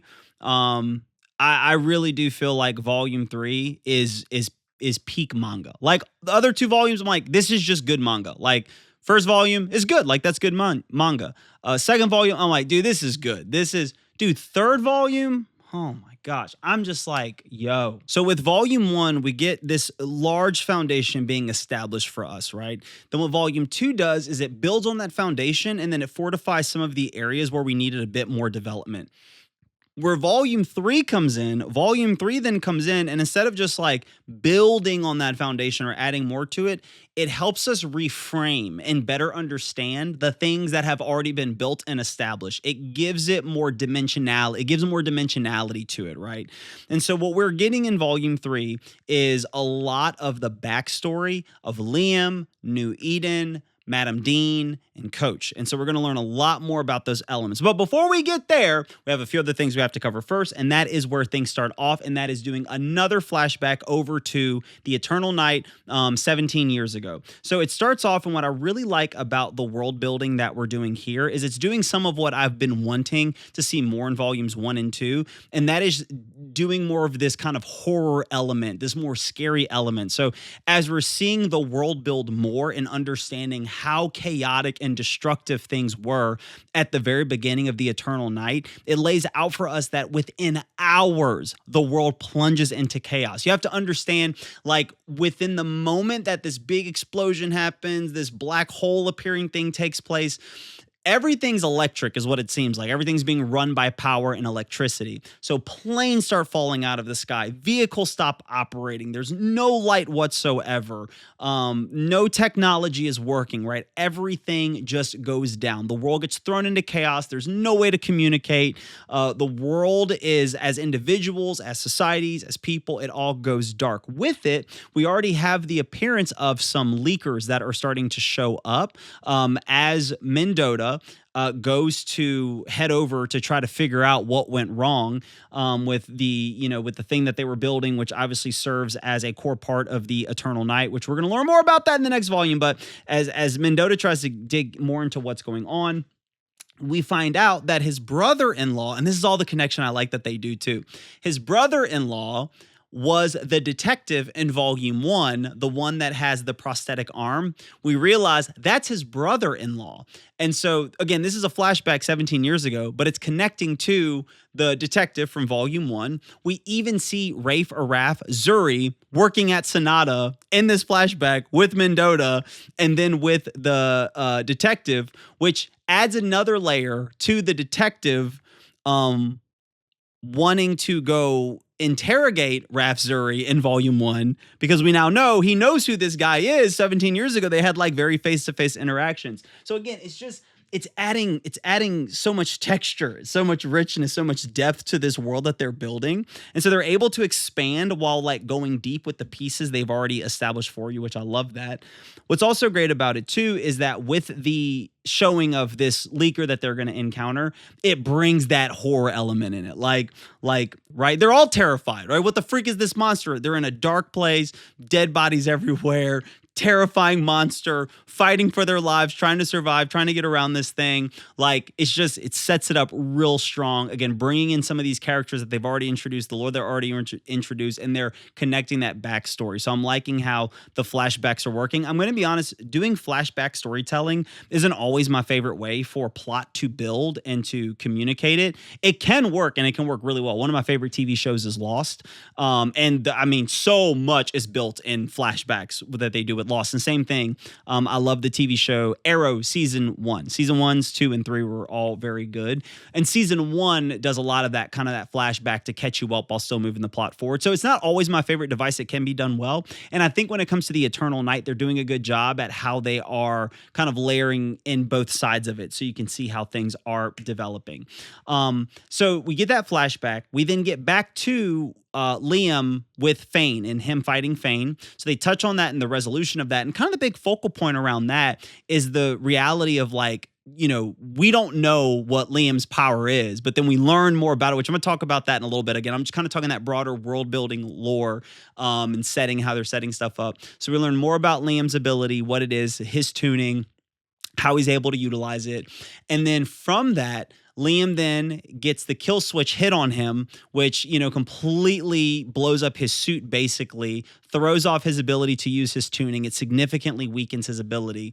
And then he has to go through this disciplinary action where his brain gets recalibrated right back to being obedient. And then through that, we get this expansive flashback. And this is really where the meat of volume 3 happens, this expansive flashback into Liam's story, which covers Liam's backstory, a lot of Madam Dean's backstory, a lot of Coach's backstory, the backstory of New Eden, even the development of Sonata into who who they are. Some of those origin threads are kind of set up there. So that gives us what's happening from a world building standpoint. And it's not just simply adding these elements, like I mentioned before, it's reframing them. We're realizing that the role that Madam Dean and Coach had with New Eden, it wasn't just to intentionally build this deceptive front so that Sonata could, train these kids and turn them into soldiers, that Sonata wanted to have this more direct approach, which was just to force enlist all of these young people that were born during this time of the Eternal Night. They just wanted to force enlist all of them that had these capabilities in order to fight against these leakers.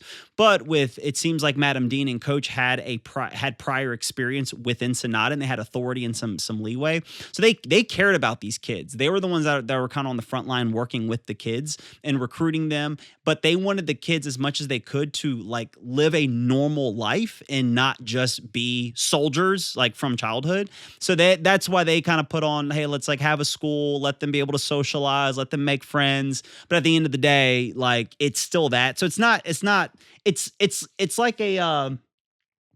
it's clearly a very broken compromise, right? It's not enough to make you go, oh, well, that makes a lot of sense. But if you were to as best you can kind of try to put yourself in their situation, and they're deep in the sauce and they're just doing the best they can, it gives you some level of sympathy. It's still jacked up, right? Everything they're doing in general, still not good. But it's trying to add a little bit more of complexity, right, to some of that stuff that's going on. But that's the world building we're getting set up. We learning more about Liam, but we'll get more into that whenever we get to the character. So now that we've set up kind of that broader, the world building, the lore, and the setting, let's talk art. The art somehow just gets even better. And what it gets better with in this volume, it's not just simply the art itself, the art that's drawn, the way that it's done. It's the visual storytelling. It gets elevated. The way they start using the art to tell the story, it just takes this huge jump. So from both an action standpoint, but then also from the emotions and from the plot tension, the drama, it elevates all of that, right? So let me give an example. Let me give an example as far as the action is concerned regarding that. So here's this moment where you have Liam fighting against Fane, and what's so cool about this? So you have the action choreography, but then you have in a way the storytelling choreography. So with the paneling, Liam is going to go fight Fane. Liam's about to go crazy because Fane just took out Jabari. Jabari's OP. And then Liam basically gives Fane a sensu bean, helps him takes something that, gets him back to his normal functioning capabilities. And Liam's hopefully this will even give you a shot. But Liam, he takes a shield, he throws it, right? So you're starting in, obviously you're reading from right to left whenever it's manga. So you see the stuff at the top, every time something's happening, there's a low frequency going. That's Jabari talking, what is it? And it's them trying to figure out what Liam's tuning exactly is. Because that's been a part of Liam's mystery, is that we don't know his tuning. And not only do tunings let you know what the character's power is, their tuning also plays a role in speaking about who they are as a character, who they are as a person. And so there's some interplay about one's disposition, their temperament, their values on top of the tunings that they have. There's some relationship that's there. But all that being said, you have people that they're all talking from Fane to Jabari to the other team over here, trying to figure out what is this dude's tuning. So he takes the shield, you start the action right there. Obviously this panel comes down. So you're seeing him wind up the throw, right? That's the arm in the back. You see that eye, how it's starting to glow right there. You see that little detail. So then he throws it, right? So then we get here. Then you can see where it's moving, right? So the shield, it goes this way, but it's not necessarily ricocheting off of anything because it's not that these panels aren't actual walls, right? It's just the shield moves here, but then the shield shoots down. Again, we have no reason to believe that these are hitting walls. They're not fighting in some little tight, narrow area like that. But somehow the shield goes this way, but then it goes that way, but then it goes behind him, then it cuts over here, and then boom, it hits him across the face. And then as that's happening, you see people talking like, what's the secret? Is it telekinesis? Because then all of a sudden, like, the shield's kind of moving on its own. So that speaks to telekinetic powers. And so after the shield hits Fane, the shield's then like coming for his face. So Fane like grabs the shield to stop it. And they're like, is it telekinesis? But then as Fane's holding the shield, then he's looking, bro, how fire is that right there? You have Liam like peeking like from under the shield. Bro, this one animates so clean with like the dialogue on top of it. But then they're like, is it teleportation? And then he's like under the shield, but then boom, he uses it to give a strong uppercut Shoryuken right to Fane's chin. And they're like, whatever it is, he's a monster. And then you have Liam talking about, you're proud to be a captain, because Fane was talking all like this captain talk and stuff. Man, look at this art. You're starting to see some of like, okay, here's what's going on. Event Horizon, Dark Star. So Event Horizon, Black Hole, Singularity, all that stuff. So he says, let me help you understand the weight of the title you bear. And so again, you start thinking Event Horizons, you're thinking of gravity, you're thinking of all of that stuff. And then there's this part where it's like, are they frozen? Again, some of this visual storytelling. You have Coach hits the kill switch, but then you realize Liam's tuning ability is the Singularity. And so because of that, it gives him the ability to manipulate a lot of things when he's right next to this Event Horizon. That's why it can seem like he's teleporting, and it seems like he can see into the future, and it seems like he can control gravity, which he can, like he can do all of these things. But the impetus under all of it is the Singularity. It's being able to live next to an Event Horizon and to bring basically like where he is, he can carry that Event Horizon effect, but it not affect him. He can control what it affects, how it's affecting the thing it's affecting, the range of that effect. Like he can control the power of that Singularity, creating that Event Horizon, creating that black hole. And so just good stuff. That's a great reveal. It makes sense. I think it's fitting some of the way his character is. That isolation, that dealing with the gravity of something that most people can't escape. Like he cannot escape the gravity of like this world that he's in. It's like this thing that sucks in everything. This void that's there. So again, I'm not sure all where they're going to go into it. I don't want to read too much into it, but again, you can see a relationship between people's tunings, their temperament, their character, personality type. So there's a lot that can be going on here with Liam. Again, there's a ton that we can dig into here. Brilliant with how Jabari is able to figure out, because Liam uses the Singularity to basically like stop time. He has this whole conversation with Fane, but then whenever he starts things back up normal, then Fane doesn't remember, because it's like his consciousness itself was frozen in time. But Jabari's ability to hear all sound, all things, hear extremely well, the sound of their interaction, though he's also affected in some sense by the Singularity, the sound of the conversation that Liam has with Fane, where Liam communicates everything, not everything, but basically talks more openly about his life, his power, all of that stuff. Jabari remembers it. The sound stays with him, right? The sound doesn't leave him. So again, really cool. Obviously, you have to suspend disbelief to some extent. Like you can start getting really too like nitpicky with like the science behind all of this, but it's cool. It's dope. It works for me. I like it. There will be some things where I do feel like the suspension of disbelief kind of gets pressed a little too much, which we'll talk about that, later. But broadly speaking, like I think this is cool. So I like that. So the kill switch is hit, his suit gets all messed up. But then this is wherever, you can see Liam talking to Fane next to the Singularity, the Event Horizon. So this gets you into now some of the other people, some of the rest of Team Alpha. They feel like, okay, there's some weird stuff going on. Like we need to dig into this. And this is exactly what Sonata is afraid of, right? They are afraid of this happening. Oh, wait, hold on, pause. I need to be talking about the art and the visual style. Okay, I'm sorry. Let's keep talking about art. Gosh, there's so much to cover. Okay, I do want to focus on this, talking about art and the visual storytelling. That's why I was talking about Liam and the shield and all the visual storytelling. This paneling, guys, is so crazy to like mirror. It's showing you that Jabari and Liam are two sides of the same coin. It's going to be further developed towards the end of this volume and some of the plot that's at play. But look at this visually. Okay, catch this. So it's showing you that there's this interaction between Liam and Jabari, how Jabari is realizing there's more to Liam. He's realizing the secrets that are there, but he's also wanting to figure out like what's going on. He doesn't just confront Liam with like, hey, I know your power. I heard everything you said. He wants to dig a little bit. Like, will Liam be open to him? Will Liam open up himself? So Jabari starts asking questions like, hey, like, we got to talk. Like, why did you make me kill that leaker? Like, you could have done that by yourself. Why did I have to get involved in that? But then Liam kind of just sidesteps all of that and is pointing out to Jabari the reality, like, look, because of your life and because of where you are, like, you have to sacrifice your dreams. People are going to die if you don't. Like, there's no way to keep your hands clean forever. So they have this interaction, right? It's supposed to be showing that they're at like this conflict, these odds. But then as you keep reading, you're going to see this mirroring, this parallel, they're the two sides of the same coin. Look at this, people. You have Jabari getting in the car to talk to his dad. And if you were just reading through, not really paying attention, you would just read all this stuff about Jabari. Oh, he gets in the car with his dad. Oh, he and his dad start, having a conversation. His dad's like, hey, like, what's going on? Jabari takes his hood down. He sees all the bumps and bruises and cuts. And then he's like, worried, like, bro, if you keep getting in fights in school, we're going to lose everything. And our lives are your life of your family. Our lives are going to be in jeopardy. And then Jabari's like, you're blaming this on me. I didn't sign up for this. And so like, oh, he's having this conflict with his dad.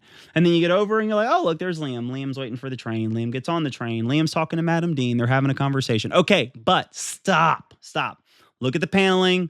Look at the mirroring. Look at the paralleling that's happening. This is so good. I am sure other manga have done this. And maybe I've read those manga and I've not noticed it. But I noticed this, and this is so stinking good, man.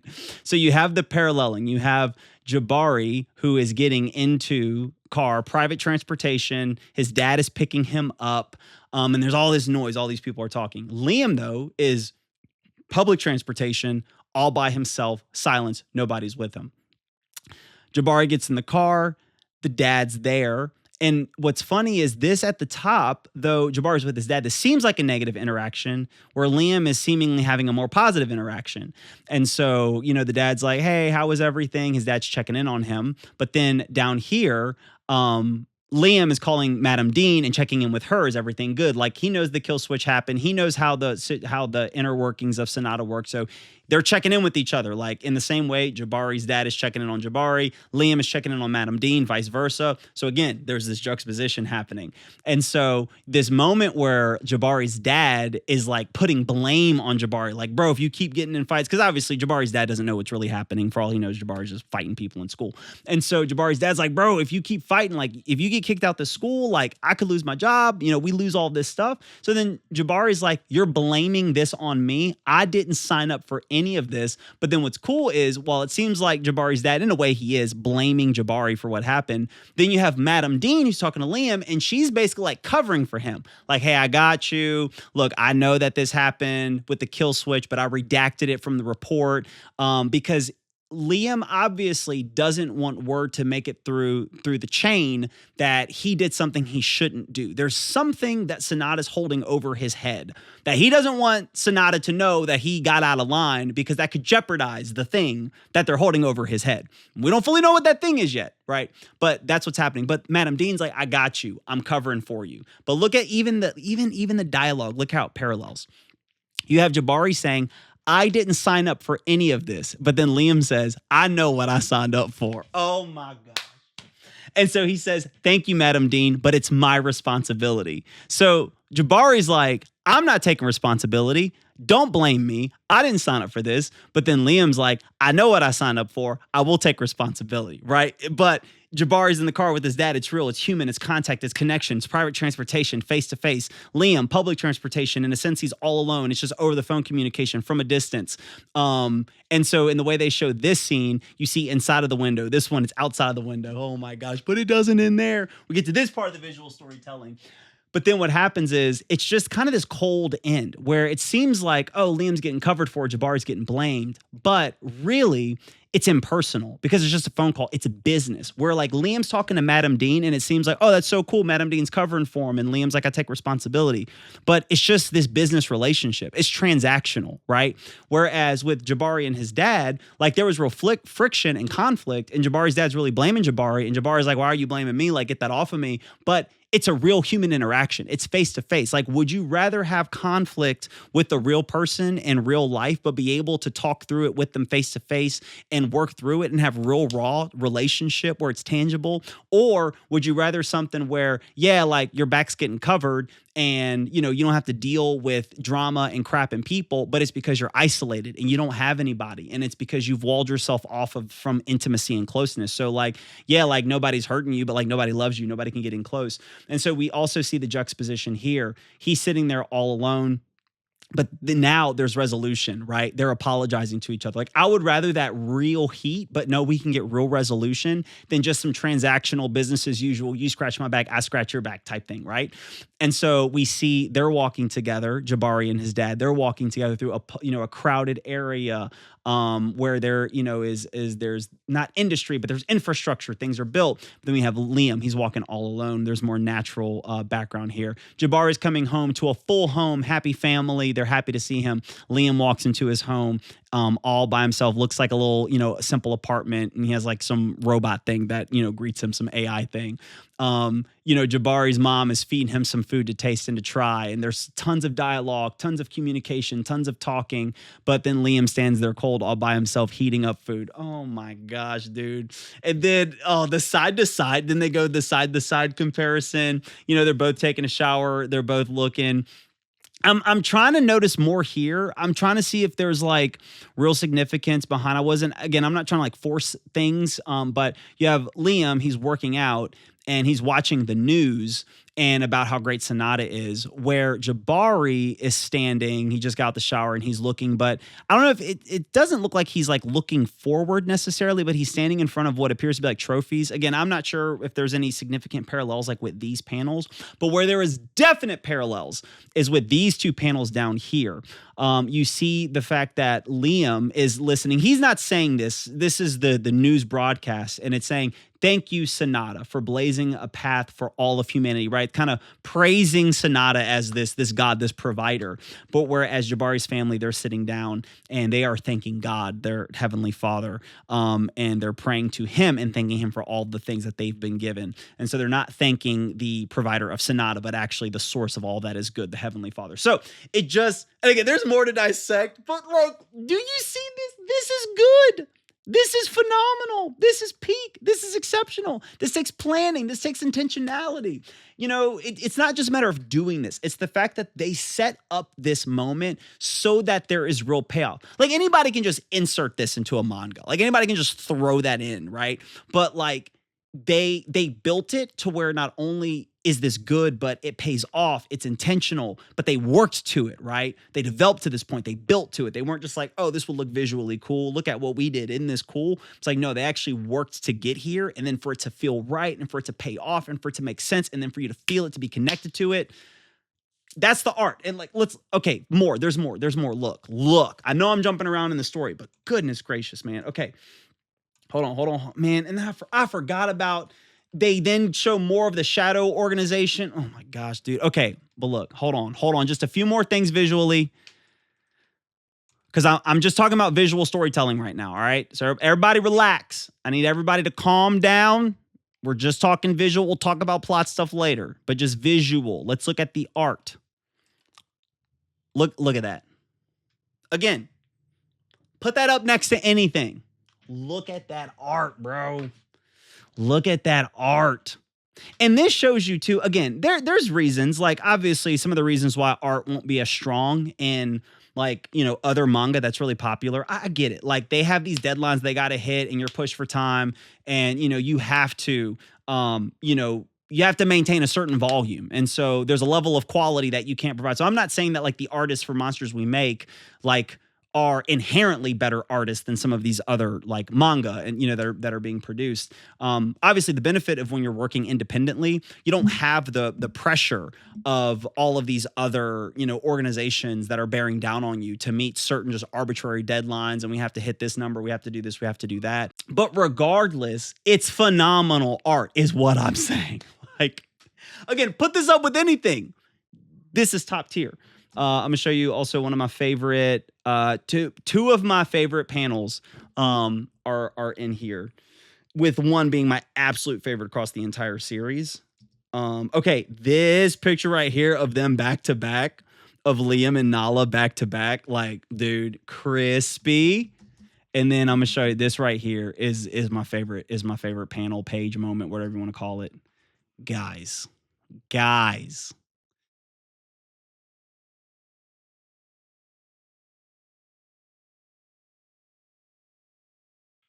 That's crazy.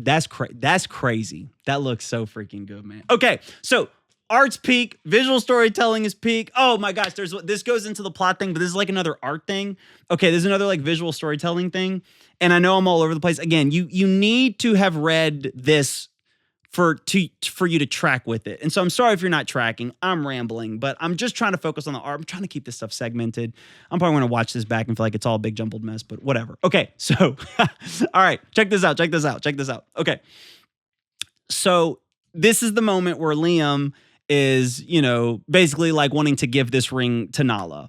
And so what Liam does when he goes to give this ring to Nala, check this out. He's reaching for her hand. Look at the hand he reaches for, right? This is her left arm, her left hand, okay? He's giving the ring to Nala. To Nala's what? Her left arm, her left hand. That's the ring he's giving it to. He wants to give her this gift to show his love, to show his affection. This isn't like a proposal, but it is a way of communicating, like, I want to spend my life with you, right? Like, he basically, that's what he's getting at. Like, I want you to be a part of my life. But he's giving her this ring. It's their first date, whatever. Okay, now check this out. Now, spoiler alert. I mean, dude, even look at this. Look at the art. Oh my God, bro, stop it. Okay, wait. All right, but check this out. I don't know if this was intentional or not, but guess what? I feel like it has to be. You spend so much time sitting and drawing, dude, okay. So check this out.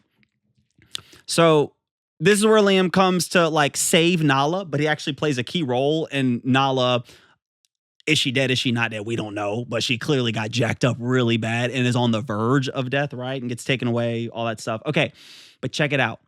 Look at, because of Liam trying to go and save her, Nala now has to save Liam, and in her needing to go save Liam, this explosion goes off, and so she jumps in to rescue him. Look at which arm of hers gets blown off or burnt off, however you want to. What arm is it? It's the left arm. And check this out.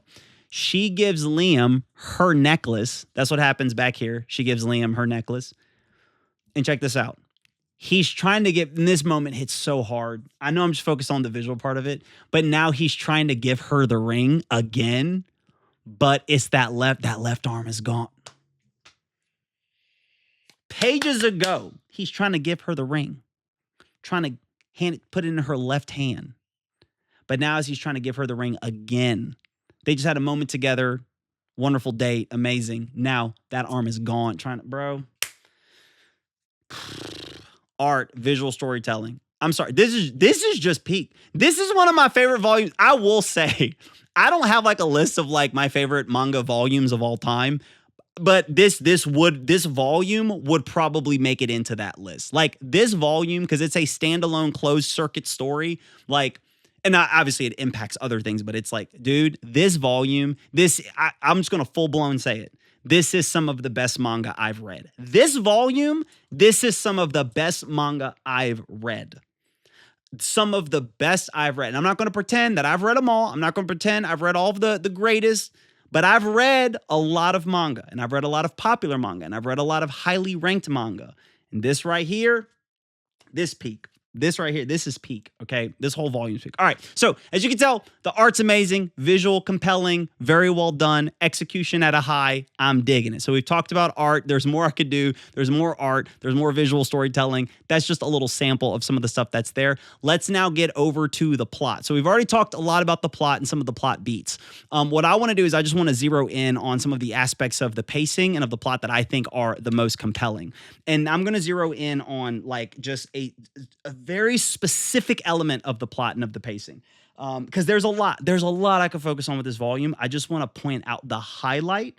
And then, gosh, man, like I wish like maybe I could try to give a low light, but I think it's like, I really do think like this volume is just good. Like I would change very little. I mean, I want more of this goodness, but I'm happy with what they've done. But plot wise, the main thing I want to focus on is this, because this is like the main punch point of the plot. Liam's desire to be captain, Nala's desire to be free. Liam's desire to be captain, Nala's desire to be free. What I love about this is it sets it all up, because what we're seeing with this plot, and I forgot to mention this too with the world building, like you're also seeing what the world looks like outside of New Eden after the Eternal Night. You are seeing what what some areas look like, because we've heard that the world is just bigger than just New Eden, and obviously we know Jabari comes from the outer areas and all of that stuff, and so does Liam. But Liam's in a place where they also know about leakers. Like there's some areas where they just know about leakers. Like this is a global thing. And so Sanada's going through and like saving people, eradicating them, eliminating them from their like current oppressors, which are both the leakers and then whatever human institution has established itself to fight against those leakers within those areas. But oftentimes it's being framed, at least in Liam's situation, it's framed as kind of this oppressive regime. But then Sanada comes in, is like, we're the heroes, and we're gonna both fight the leakers and also overthrow this like oppressive power that's been like holding you guys down and feeding you scraps. And we're gonna bring light, and we're gonna bring technology, and we're gonna bring resources, and we're gonna bring food, and we're gonna help set up infrastructure, blah blah blah blah blah, all of this stuff, right? So you're seeing how that stuff is building. So Liam has this desire. Madam Dean, Ren Nagimoto, shows up, like rescues him, Coach is involved in that. And so like Liam, being this like orphan child, basically, who has no family, who has nobody, he just has his dog. And him seeing that, what other young boy like would not be inspired or motivated to like join that group. And Liam calls himself initially a coward. He's not someone brave, that he knows he has this innate ability, but he always uses it to just run away. His ability to see the future, his ability to manipulate the space-time continuum, he uses it to run away and to be afraid. But in this group, in these soldiers, in this unit that, Madam Dean, that Ren's a part of, he sees people that are courageous and brave, and Ren's a captain. And so in his mind, like that's what he wants to become that, and what that represents. He wants to become a captain. And so that becomes his driving impetus. And it makes sense. Like you understand, why is he in the situation he's in? Well, the Eternal Night happened. The world fell into chaos. So he's now in this, impoverished area, like under these, bad leaders at the time, living off of scraps. All he has to his name and his family is a dog, but he's all by himself, no one to socialize with, kind of trying to rough it out on his own as a little kid. These, powerful soldiers come and they rescue him. They're these great heroes, and he wants to be like them, wants to be this captain. All he's known is fear and how to be a coward. But, now he sees a way to become courageous. And so it makes sense. Oh yeah, that's perfectly logical. Fits the world. I see where they're going. He joins this group. They start to train him, and they want to find people like him. They're actually looking. It's not just like, well, then why would they, enlist a kid? Well, it makes sense. They're looking for those kids. Like this is the kind of kid they came to find Liam, and they got him. And so he joins this group and he starts working with them. But then over time, this turns into like New Eden Academy and joining this larger group. But now Liam has to learn how to work with like other people, his peers. And so he's like really close with the captain. But again, he doesn't have like this broader, like how to work with other people that are his age. And he's learned how to be confident and courageous. And he knows he's like baller, but he's not like cocky.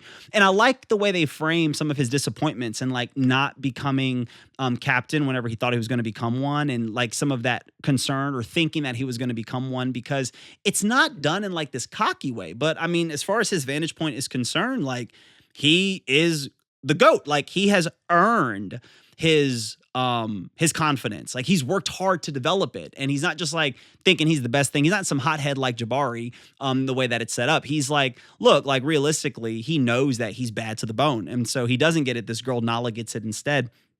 And so it sets up this thing for him where he wants to be captain. Like this is the equivalent of like, I'm Naruto and I want to become Hokage. And all of that, what that represents and what that means in Naruto's mind as an orphan child. Liam as in this orphan child, like, I want to become captain, and what that means for him.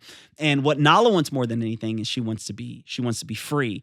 She wants to be free from all of this. So like Liam wants to get further embedded in this organization to become captain, where Nala ultimately is doing what she's doing so that she can one day be free of the program and, you know, all the stuff that they're involved in.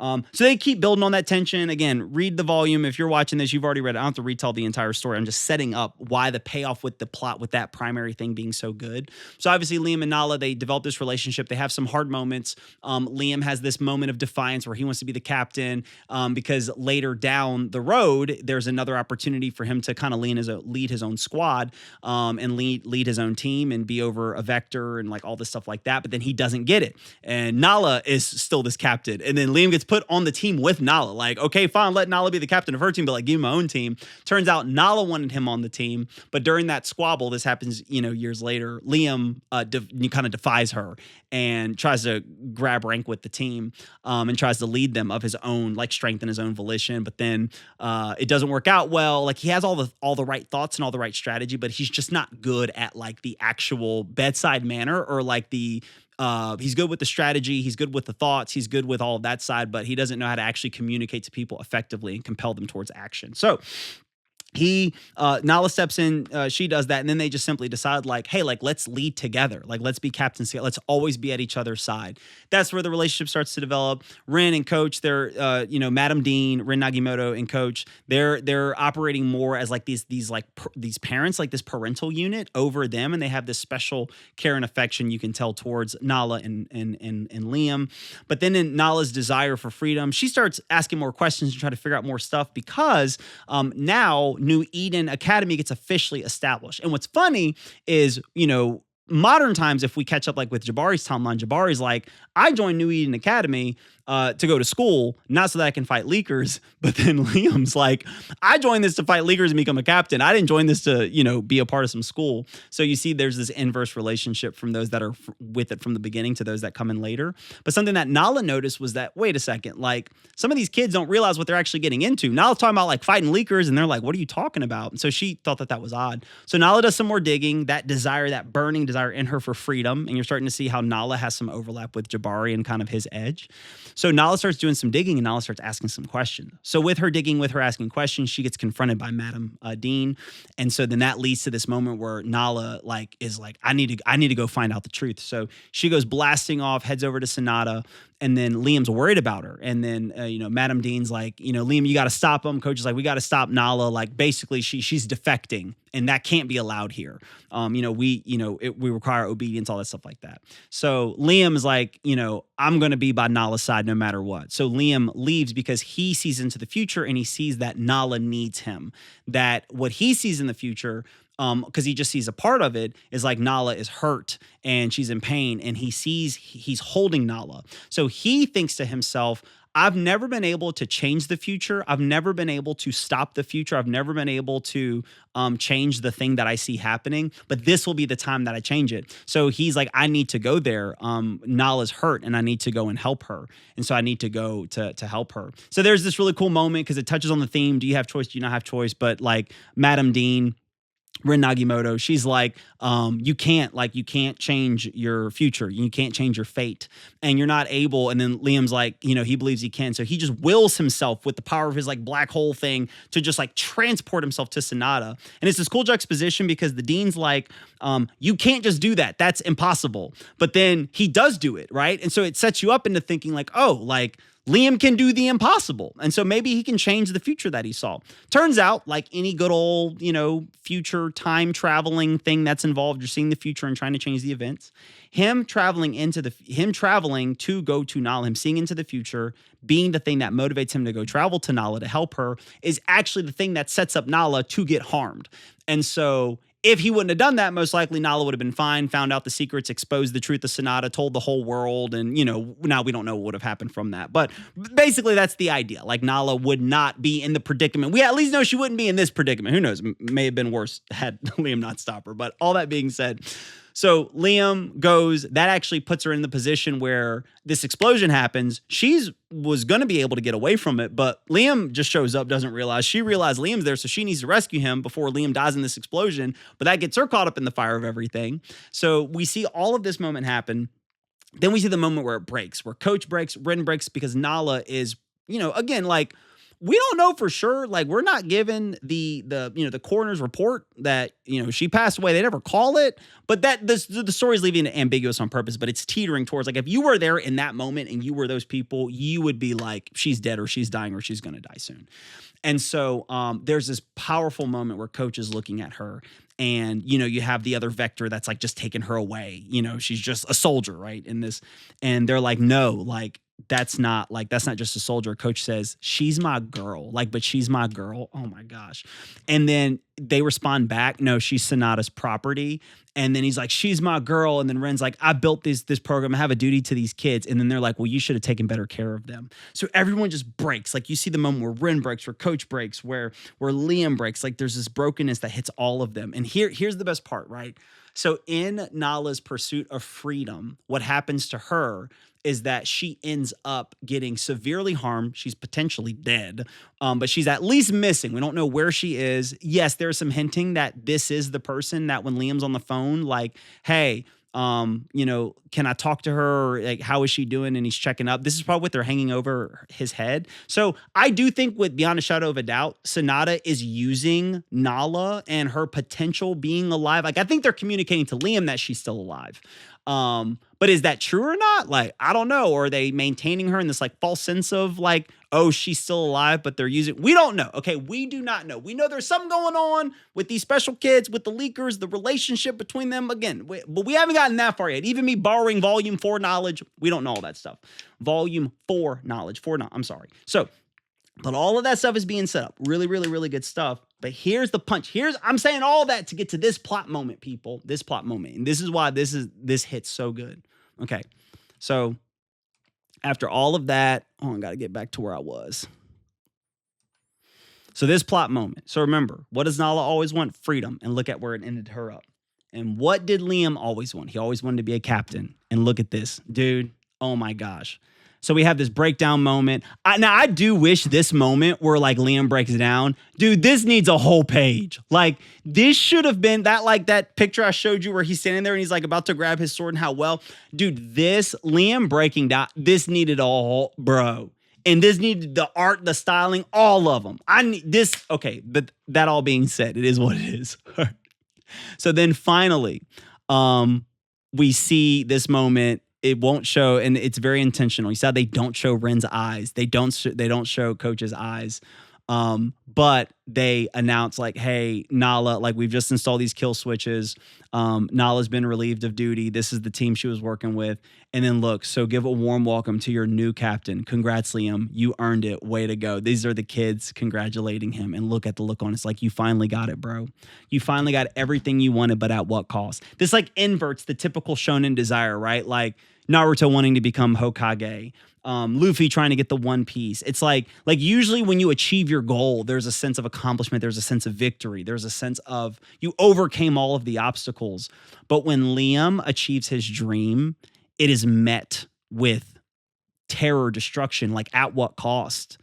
Like, this isn't a dream. This is a nightmare. Like, I would give up everything I would give this up to go back to what I had before.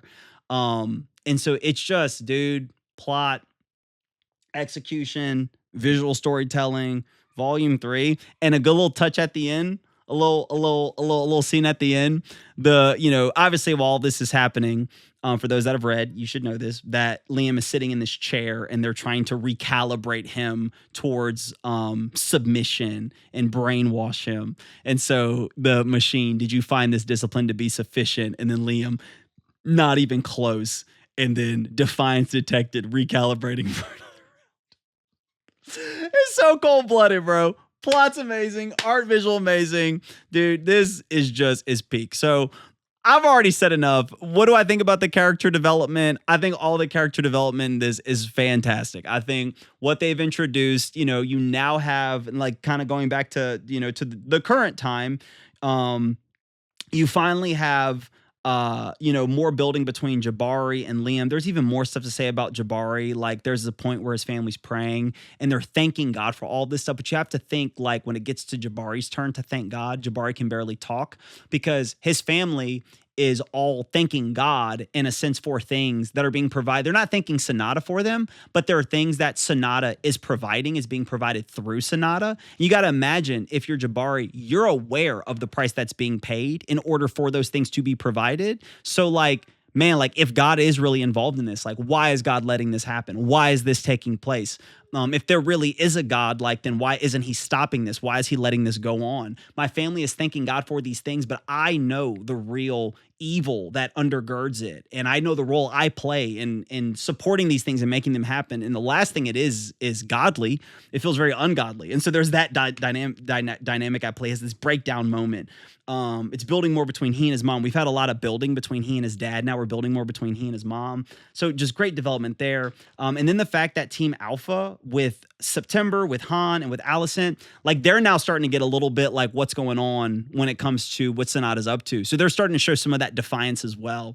And then the development with Liam with this stuff, more of that background of Rafe Zuri, his involvement with Sonata, knowing Mendota, dude, all like it just, the character development, you understanding Coach and Ren, more of why they are where they are, the stuff that's under it, why Liam is the way. Liam's my favorite character now. Like Liam, I just, you know what? Like Jabari's great. I love the dude, but dude, I'm more like, this is like when I was watching My Hero Academia and I got into My Hero Academia. As much as I said, I don't like the jerk hothead, I ended up loving Bakugo 10,000 times more than Deku. Like I didn't like Bakugo at first, but they did so good with him, man, that like, so now I'm more locked into Liam than I am Jabari at this point, man. They did so good developing him. So everything they did in this, yes, this is Monsters Remake at its potential, at its peak. Great execution, wonderfully done. I absolutely love it. So, I mean, some closing thoughts. How do I even talked about the plot, talked about the characters. So what? Like strengths and weaknesses. Strengths are everything. It's all strong. It's all good. The weakness stuff, it's all good. I'm sorry. I can nitpick, but I don't feel the pressure just to say something. Now, we are going to get into Volume 4, and to be honest with you, I actually have a lot of criticisms of Volume 4. I feel like we've been on this much of like a trajectory so far, and I do feel like Volume 4 is a step down from its execution and some of the quality we experience. So again, it's not bad. I still think it's good, but I think there are some strengths that we see building, and I see Volume 4 kind of repeating some of those same concerns I had with Volume 1, but all that being said, let's just talk about it. Volume 4, let's go. All right, Volume 4, final volume. So Volume 4 does a lot of things that I like, but I do think it's a bit of a step down from the momentum that was being created going through Volumes 1, 2, and 3. Now, I do not think that every chapter and every volume needs to outdo the other one. I think there's a rhythm and a cadence whenever it comes to great storytelling. It's kind of like the tide. It needs to, like go out, come in, go out, come in. Like there's a rhythm to it. It's not, I don't think good storytelling goes up and to the right, chapter after chapter, book after book, volume after volume. I think things need to breathe, and I think things need to stretch, and so there's certainly a dance that's there. So this isn't saying like in comparison to Volume 3 or it needed to outdo Volume 3. I loved Volume 3. I was not expecting Volume 4 to outdo 3. I wouldn't have been mad about it, but I just don't expect a work of writing or fiction or anything to do something like that. I will say the first half is very strong, and I'll lean into my critiques whenever we do get there. And I also think it is worth noting that Volume 4 is the shortest of all of the volumes, and I don't think there's anything inherently bad with that necessarily, but I do think that does play a role in some of the pacing and development feedback that I do have, so I think that's worth keeping in mind. But that said, there is still a lot here that I like, a lot that I love, but overall, I think this volume actually did need more room, and probably about the same room that the other volumes got, and maybe that's some of it. Maybe I'm acclimated to the amount of room that the other volumes have gotten, and so maybe was looking for more of that there. But regardless, we'll share where it is right here, right now, and it's very likely, or it's fully possible, that when Volumes 5 and 6, whatever, come out, they can completely help resolve at least some of the tension or the question marks that I have after reading Volume 4. So now that we've gotten that overview out the way, let's talk about the world building, the lore, and the setting. So I think so far, the biggest lore reveal in Volume volume 4 is hands down in the flashback at the very beginning. That seems to be kind of the pace that they're following with volumes 2 and 3 and 4. I think it's at the beginning of each volume. There's this flashback to 17 years ago, the eternal night. Let's kind of further, elaborate on that. So it's like that's this, plot line that's running off to the side while we have the current or the, main modern plot line taking place. But I do think that the biggest reveal is the Prometheus engine. And the reason why that's significant to me is it's possible that they could have just made a Prometheus reference in volume 1 just to make the reference. But the fact that it seems as though the piece of machinery that kickstarted this whole Eternal Night thing is the Prometheus engine. And like we talked about at the beginning of volume 1, Prometheus is a part of Greek mythology. He's the Titan that stole fire from the gods. He wasn't supposed to do that, and he stole it from the gods. And because of that, he had to experience a curse, a judgment, and but then also humanity, Pandora's box gets opened, chaos spreads throughout all of the known world and stuff like that. The fact that they bring this back up, that it's literally called the Prometheus engine, brings the significance of that, right? It's intentionally building around this idea of stolen light, forbidden power, stealing what belongs to God or the gods, technology, desire, humanity reaching into something it may not fully understand or it's not supposed to have access to, right? So it connecting with all of that shows that there is something that's more intentional there. So I really, really like that that's going on thematically. And it fits the broader story of everything that's happening with, Sonata stepping in as the savior figure, so on and so forth. But it's also painting the picture that they are saving the world from a calamity in which they themselves, again, at least from what we see so far, have instituted. Now, one of the things I will say about the Prometheus engine is the mechanics were like a little difficult for me to track with. Now, look, I understand I'm reading a work of fiction, right? We need to suspend disbelief to an extent. I'm not asking for like this scientifically, logically tight explanation that's exhaustive and mechanistically iron tight for how things work the way they do, right? We got like Liam who can create black holes in his eyeballs so he can, see past the event horizon into the future. We have September who is able to control plants of all kinds with her abilities. And so like I know, okay? We got monsters, people transforming into them. So I'm not looking for that. This like, it needs to all make this perfect scientific sense. That said, I do feel like with works of fiction, the more something can tap into it can borrow from culture, ideas, and things already established in our consciousness, then I think the less lift it has to do. But if it were to introduce some, more novel mechanics, then there's more work that needs to be done. Like, so for example, if I'm like reading like a fairy tale story or something, it's like one of like the Christmas movies, I think, with like Tim Allen in it. Like in the movie, there's all like these other mythological beings. And so in it, there's like, I could be misremembering this, but there's like Mother Nature, there's the Tooth Fairy, there's Cupid, things like that. And like those don't need any further development or explanation because it knows that that these are things that are just in the culture, right? It exists. It's there. So they don't need to like develop these other mythological beings. But if it introduced a new one that we've never heard before, that would require a little bit more lift and a little bit more weight to get under.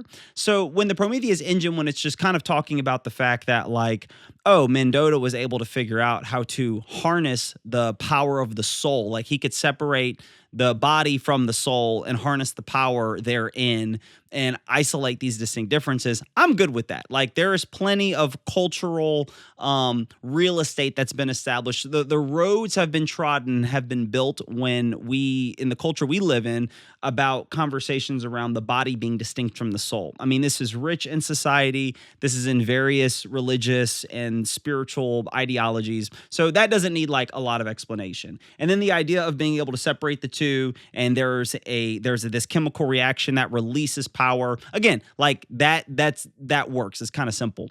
Some of the mechanisms, though, when we moved into like the second phase and the third phase of how the Prometheus engine worked, it's like then the Prometheus engine would have to pull power from the dark world to like power the Wishmaker's desire, but then the Wishmaker's desire has to be aligned with with what the soul really wants, and there has to be alignment that's there. I could be getting fuzzy on some of the details, but I'm pretty sure that's the gist of it. That's such a novel idea. It's fairly unique. Again, there can be inspiration behind it, maybe some other stories that I'm just not familiar with kind of touch on some of these ideas, but given how novel it is, and I know they're just introducing it, they're probably going to develop it more. I do wish that at this point there would have been a little bit more kind of explaining what's under that. And maybe there's a reason why. Maybe there's a reason why they're not going into more of those details. And again, maybe when we read the 5th or the 6th or whichever volume, it'll be like, oh, that makes more sense. Let me revise this. I felt that's the hardest thing about reviewing a work in progress is, you're having to give, these questions or these thoughts or these feelings, but that's all it is. These are just live feelings. I'm not saying it's bad. I'm just saying, I wish they would have done this at this point. I would have preferred this, but look, once I see the full story, then maybe I'll be able to step back and go, oh, okay, that makes sense. I get why. But regardless, because of the novelty, I think you get my point. Because of the novelty of the Prometheus engine, those elements were a little bit harder for me to track with. But as far as the other aspects of the world building, like I love the fact this is really cool that in the world building, something that they tie in is in volume 3, you got introduced to all these other members of Hounds, all these other students, all these other kids that were born during the Eternal Night. They become a part of New Eden Academy, and you see this happening in the flashback of volume 3. But then what's cool is we get further building on that because they're still a part of New Eden Academy and they're overseeing the different vectors, which there was like a statement, like they kind of pointed towards that in volume 3. But the fact that in volume 4, like you see them and like here they are, these were the people that were with Liam and they're still around. They're still a part of New Eden. They're a part of the different vectors. I think that's great how whenever it starts off in, again, just more of the world building and the lore. I love the fact that we get to see inside of the homes of each of Team Alpha. After the flashback, that's what we get into of the beginning of volume 4. That's what we see. We see these snippets of the home life for each of these characters and some of the brokenness that comes with that. And so you're getting, again, just more layers, more dimensionality of these characters. I really like that. I like that the setting moves to a very public place. That again, like the actual world of New Eden. And I guess do they live on Earth? Is that what we call it?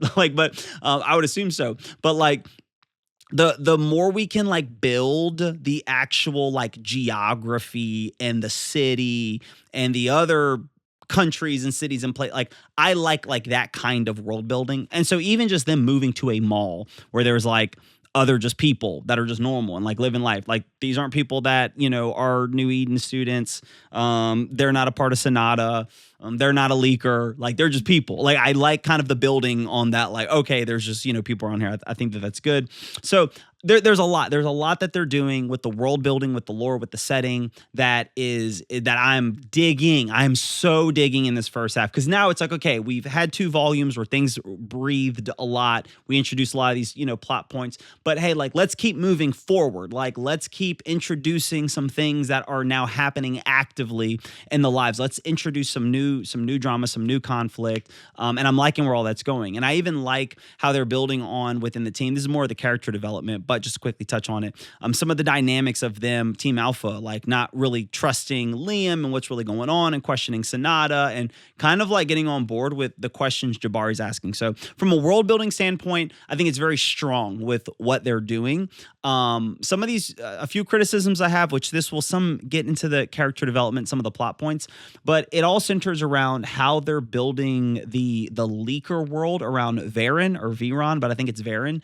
Around him, which I'm going to touch on that in just a moment, but a few question marks kind of popped into my mind whenever we were touching on his story. And something really quick.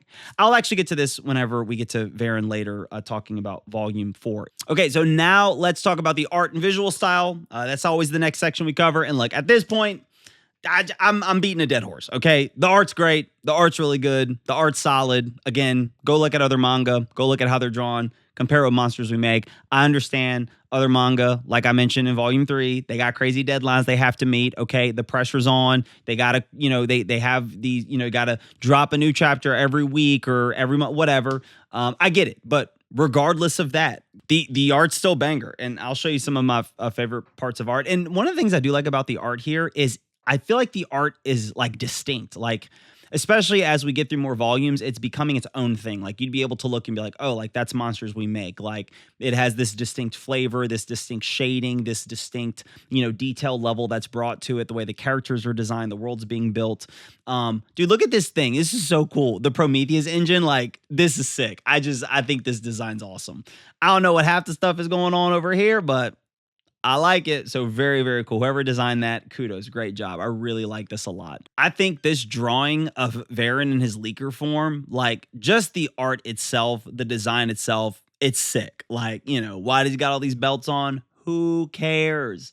How is he able to produce these like cables? Like, right? We'll worry about that later. But right now, this just looks really cool. Just again, visually, top notch. I'm loving it. Beautiful image here. We got Jabari breaking free. Again, I'm assuming you already know what's happening in these volumes, so you're kind of just go along. Oh yeah, I know that part, I know that moment. But again, this is just visually excellent. Obviously, we got the crow going on over here. Oh, something I think in volume 3. So like this crow keeps showing up. All right, even to the point where in volume 3, Jabari's playing the piano in his room, and he's playing a piece. It's called like Corbeau's Concerto, and apparently Corbeau is French. I think French for crow. It could be like French for crow or raven, but we're going to go with crow because that's the crow and it's the crow's concerto. And apparently, again, I'm learning all of this as I'm preparing for this. A concerto isn't just like a concert, but it's when a member of the band, like an instrument in the band, has a prominent role. So like the other band is like the rest of the band members are playing, but there's this prominent role that one of the instruments, one of the players are taking in that moment. So that can obviously speak to Jabari.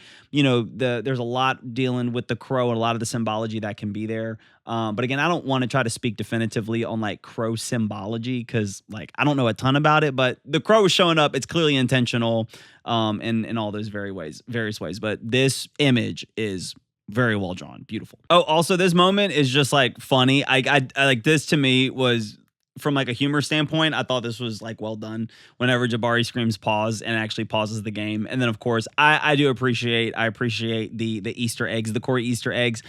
Maybe there's more and I just haven't noticed it, but I do like the fact that with the manga, it like doesn't feel like a CoryKenshin manga in the sense of like, oh, this is the manga of a YouTuber, and not even just from like a stylistic standpoint, but from like a content standpoint. And this is where I think this is the right way to do it. Like in volume 4, now that he's put in this work with volumes 1, 2, and 3, I think now this is where you can kind of start like weaving some of those little Easter eggs and touches throughout it.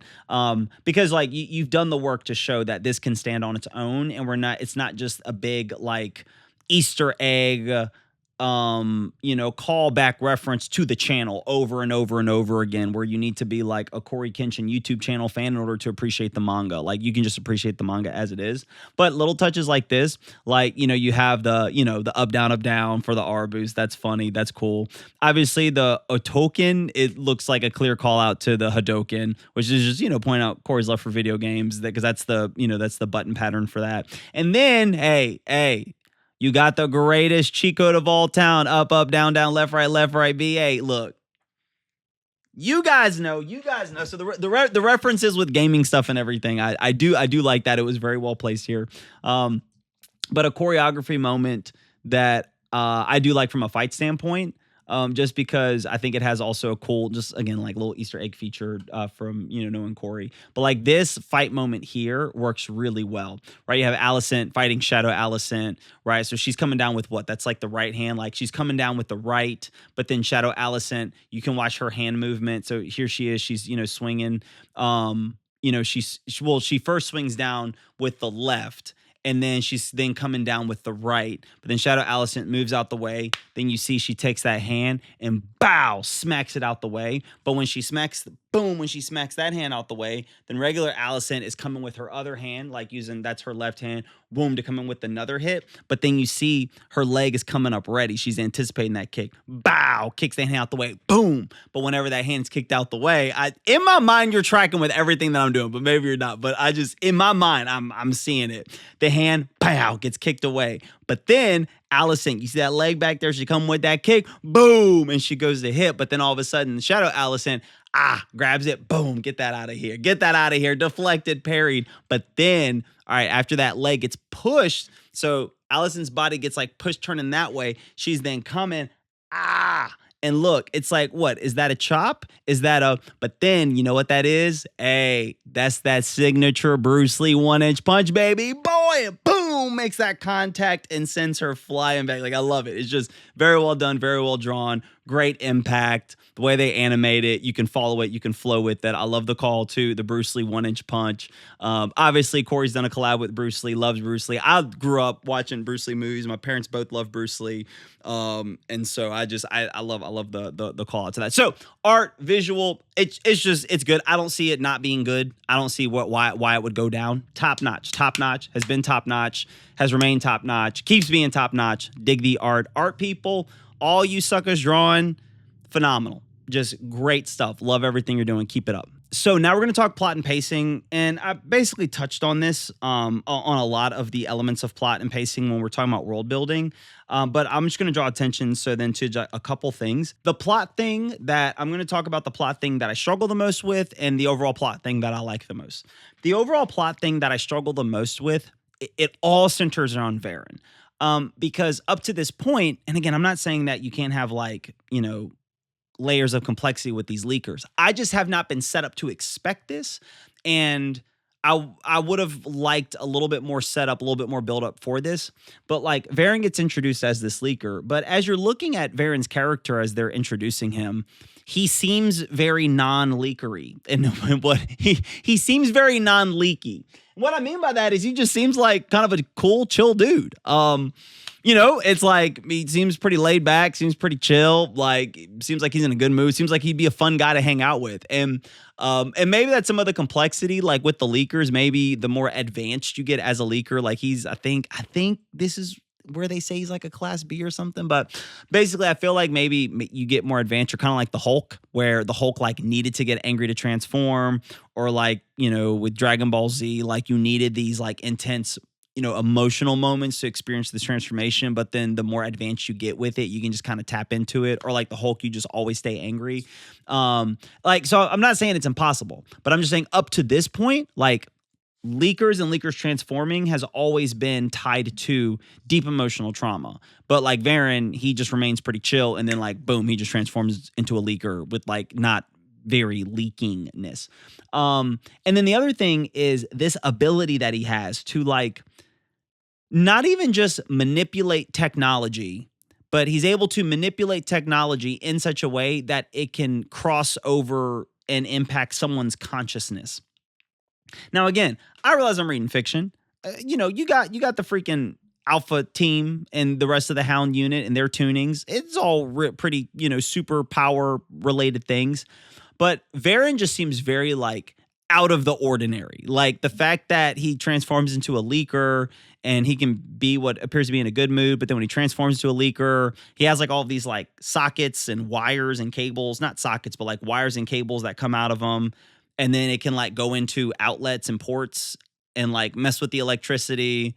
Or I don't know, does it like inject his soul into it, inject his consciousness into it? That's the question. Like, again, I understand, this is fiction. We don't fully understand these leakers and how they work. And they talk about that in Monsters We Make. Like, we don't fully understand these monsters. But I don't know. I wish there was something that was more there. Like in the same way you get this explanation of the different types of like tuning categories when it comes to the Inborn, the kids that were born during the Eternal Night. And some of the setup that's there with Varen and then this leaker ability, it just really caught me off guard. So while I like the fact that there's this integration of video games, let's get a little bit more, a little bit more in your face with some of the Easter eggs. Like I like that. I like kind of that boldness that's there. And I'm like, hey, go for it. And I like plot wise what we do when people go into the video games. I just couldn't stop thinking like, how is this happening? Like it was distracting me. Like all I could think about. And then even whenever like Varen transforms into like his Varen form, but then whenever Jabari sees him again in like the Street Fighter related video game world, Street Fighter adjacent video game world, he's like chill again. Like I just Varen throws me off. Like that's the biggest thing. And look, maybe that's cool, but I feel like too, if I'm Jabari, so of course the first thing Jabari wants to do is like, you're Varen, like what the heck? Why are you doing this? But then I think some of the reason why Jabari doesn't go all off on Varen isn't just simply because he can't beat Varen in that world, because Varen's like, hey, I have infinite lives. We're in a video game. You can't hurt me. But also Jabari just got done walking through this whole thing of like, hey, like don't just go swinging and shooting at your enemies. Like realize these are people that need help and there are layers that are there. But I just feel like it would have been natural for Jabari to be like, how did you do this? What is this? Like, what's going on? And even Varen, he's like, yeah, this is fun. Like this is, I don't know. It's just distracting for me. It was just throwing me off a little bit. You get the point. I'm not going to keep digging into that, but it was just throwing me off a little bit with that. So that's probably my largest criticism. Now, once I grant, oh, Varen is this leaker that has this ability and he can do this. For whatever reason, it is what it is. Once I grant it, everything's working. I'm happy. I like it. It's good. It's great. I like what's taking place.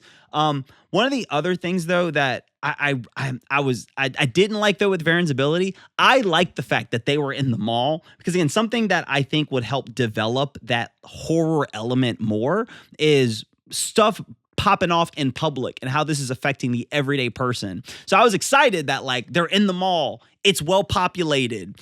This is where the threat is. There's a leaker in their midst. How are they going to navigate the leaker with all the people? But then like all the leaker does is just, make everybody pass out and puts them, into like these video game worlds. And I'm just like, oh man, like I wanted the threat to like stay on that level. So it's not that it won't ever happen, but it immediately moves it out of that like larger stakes, that greater state of danger where, there's a leaker going around. What are they going to do? How are they going to wipe all these people's memories? People are terrified. They're in a mall. I like the juxtaposition of it being like a horror thing that's happening like in a mall during a day, like during the day, the contrast that provides. So I wasn't a big fan of that either, like that transition happening, because again, it makes the world small again. It makes it to where, okay, we're just focusing on these few characters, where I think seeing them in a more dynamic setting would have been cool, and there's room to explore there. And again, I'm sure they'll do it. I just, was hoping to see it now, but I'm sure it'll happen at some point.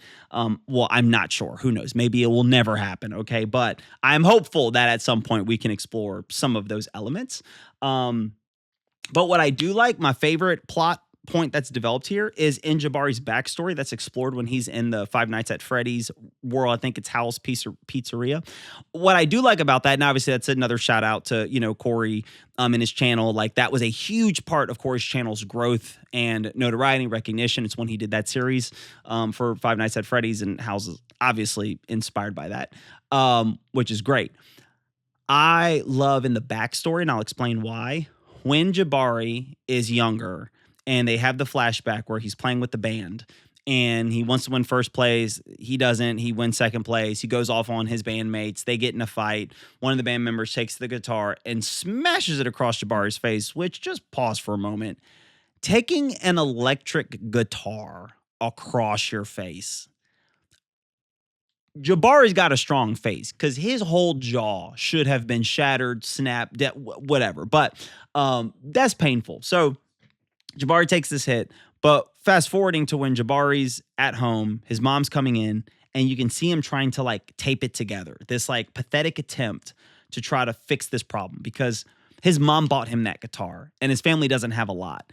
And anything they get requires a great sacrifice in order to make it happen. And so this moment comes home, and the last thing Jabari is thinking about is his own well-being. The last thing he's thinking about, which is the first thing a parent's going to be thinking about, at least a good parent, is my child okay? And all he can focus on is, oh no, mom bought me this guitar. I know this was a lot of money for her. I have to try to fix this. But knowing that, like, that settling in of the reality of you can't fix this, I have deep resonance with stories that explore themes of shame and guilt and like wanting to fix everything, but realizing you've messed up so bad, like you can't fix this. Like this is something that you do not have the ability to fix. Like you went too far and there is now no turning back. This has now impacted your life and there are real consequences to these choices. Like that just, like I have a strong resonance with that type of a story. And so number one, when the mom walks in and then Jabari looks at her and he's like, I can't fix this. He's like, I'm trying, but I can't fix it. And he breaks down. I got emotional when I read that part, like real, genuine, hot tears. Like that part is just, that stuff always resonates with me. But one of the things that I've needed so far for this story to do, Jabari has all of this conflict about like killing people, right? But like no one else has this problem. And it's not like my question is, why is this bothering Jabari so much? And if you're like, oh, well, because like it's killing people. But then it should be bothering everybody else like Jabari. And like, is it just because he's new? Is it just because he's inexperienced? Is it just because he is, looking at this from an immature perspective and he doesn't understand the moral complexity? I needed there to be a stronger impetus for like why this is bothering him so much and he can't shake it. And again, maybe, we could have just went, oh, well, he's new. Oh, well, this is just different. But like, no, this is a core motivation. This is a primary internal conflict plot component that has happened. And the fact that what we get in this story is the mom telling Jabari at a young age, and this seems to sink in with him. He has like this thing that his dad has told them, and that's also what I like too. They're developing more Jabari's relationship with his mom. His dad said something that has stuck with them, and that is, your song is still being created. Write a song you can be proud of. And that like stuck with Jabari. Now, I wish that, his dad being humble and kind and sweet and gentle in many ways would also stick with Jabari, but it didn't. But whatever, neither here nor there. But like that was a statement that stuck with Jabari. And so it seems like the mom has this statement that stuck with Jabari. And it's this kind of Vinland Saga-esque statement. And that is, you have no enemies. And that seems to be this formative idea, this narrative, this script that was placed into Jabari's mind from his mom at a young age. And so that would explain why deep down on even a subconscious level, he cannot shake this problem that he has with hurting and killing these leakers / people, because deep down he has this unshakable conviction, this value that he doesn't have enemies. So even though he's a hothead, even though he's abrasive, even though he rubs a lot of people the wrong way and people rub him the wrong way, people aren't his enemy. Like that the battle ultimately is not with them. And so knowing that like that's ingrained in him at a core level, it helps to give more of that, okay, like this is why he's really struggling with this. So from a plot standpoint, very strong, very happy they did that. And a huge win. Like that's a massive, I've really been wanting something like that for Jabari. And so I'm glad that they finally delivered with adding that element. It's a small thing, but that small thing does a lot of work in helping make the character motivations and the beats and the plot actually work together cohesively. And so it's very strong. I like that. So now looking at my notes, I realized I kind of like blended together like plot and character development. So I might space that out with timestamps or something. I don't know. But with that, now I guess formally getting to character development, though all that stuff I just said about Jabari, it was that. But just real quick, other thing I really liked about character development is, again, I do like kind of the zoom in on every person, that snapshot of their home life. I love the fact that with September, there is this foreshadowing of her father, if that's her real biological dad, soon going to become a leaker. He's listening to the podcast that everybody else is listening to, like before they go crazy, leaker mode. And so that's going to be crazy. That's going to be strong if September has to like face that reality and what that introduces to the plot and the dilemma, because, September was one of the first people to try to like encourage Jabari in what they do. And trying to help him like emotionally deal with it. But if she now has to face a leaker, and if that leaker ends up being her dad, I mean, that just strong stuff, right? So you can see some of that foreshadowing there. We get a little bit more with Han, more than just the tech nerd comic relief. He mentioned in volume 2 how he's just kind of this dead weight loser, and he feels sorry for his team that they're stuck with him. But now we see like in his family, he's just kind of ignored. Like he lives in this massive family where there's so many kids. And so he gets ignored. He's not seen. He's just another face in the sea of faces. He lacks this like identity and this autonomy. He's just kind of a part of this mob crowd with other kids. Now, do all the other kids get treated that way? Is it just him? Is he kind of like the runt, like, like David or Joseph, some of those stories, that are from the scripture. So we don't know. We don't know all that is going there. But again, I like the fact that we're getting some of that in the development of the characters. I like the fact too that there's now kind of this team frustration that's happening where there's more of the team dynamic development where people are starting to kind of push back and question in Liam a little bit because they are now, you have September, you have Alicent, you have Han. They are now starting to ask questions and do their own investigating and look into things a little bit more. And obviously Jabari's always been there with questioning stuff and kind of bucking the system. But now you're seeing some of that drama get into the team, which I think ultimately will lead to a good thing. I think these are questions that have to get answered. But again, I think that's some strong development that's happening within the character dynamics as well. Again, from Varen's standpoint, him kind of taking this front role as this leaker, that seems going to be prevalent, at least going into volume 5, if not more. I want more about just why he is the way he is, since he doesn't have this big emotional outburst or this negative moment leading up to his moment of transformation. He seems like a pretty chill dude. And again, just more with his abilities. And then again, Jabari, I love the emotional component. And also last thing too, I also like how they're doing more to separate Alicent and Jabari. It seems like, again, both of these are hotheads. Both of them are OP. Both of them are powerful. But Jabari is developing his power, has leaned into becoming OP so that he can protect and provide for those he cares about the most. Whereas Alicent, it seems like she's doing everything so that she can prove to herself and protect herself from others. And obviously some of this is centering on her mom, which it's interesting because the mom seems layered, because some moments, the way that Alicent is kind of setting up how they're talking about the mom, it seems like Alicent's mom is domineering and was this, borderline abusive parent, detached and just demanded perfection out of Alicent. But now there are elements where it seems like she's maybe not that way. And so either the mom changed or Alicent misinterprets the mom, or maybe a blend of the two.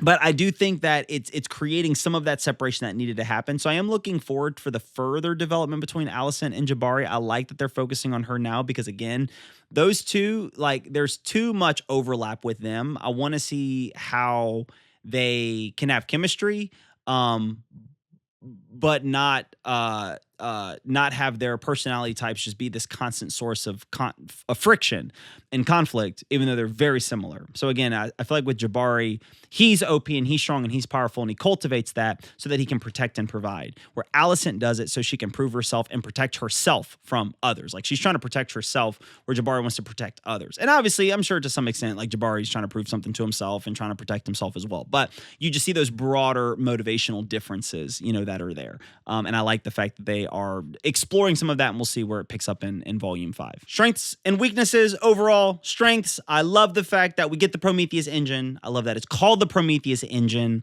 I love that the rest of the students that were around when Liam was younger, we see them, they're introduced, they're there in the story. I love some of the little background that we get of every person in Team Alpha, their home life. I love the world building out a little bit more, going to the mall, it's being well populated, and I like establishing that motivation with Jabari. And again, the art is just always wonderful. And the places where I think there can be some development, places where I think we need a little bit more, is Varen, his abilities as a leaker, how he even became a leaker in the first place. And then just how this whole video game world ecosystem is playing into things. And also I do just want to state again, at this point, I'm fully locked into this story being just an action manga.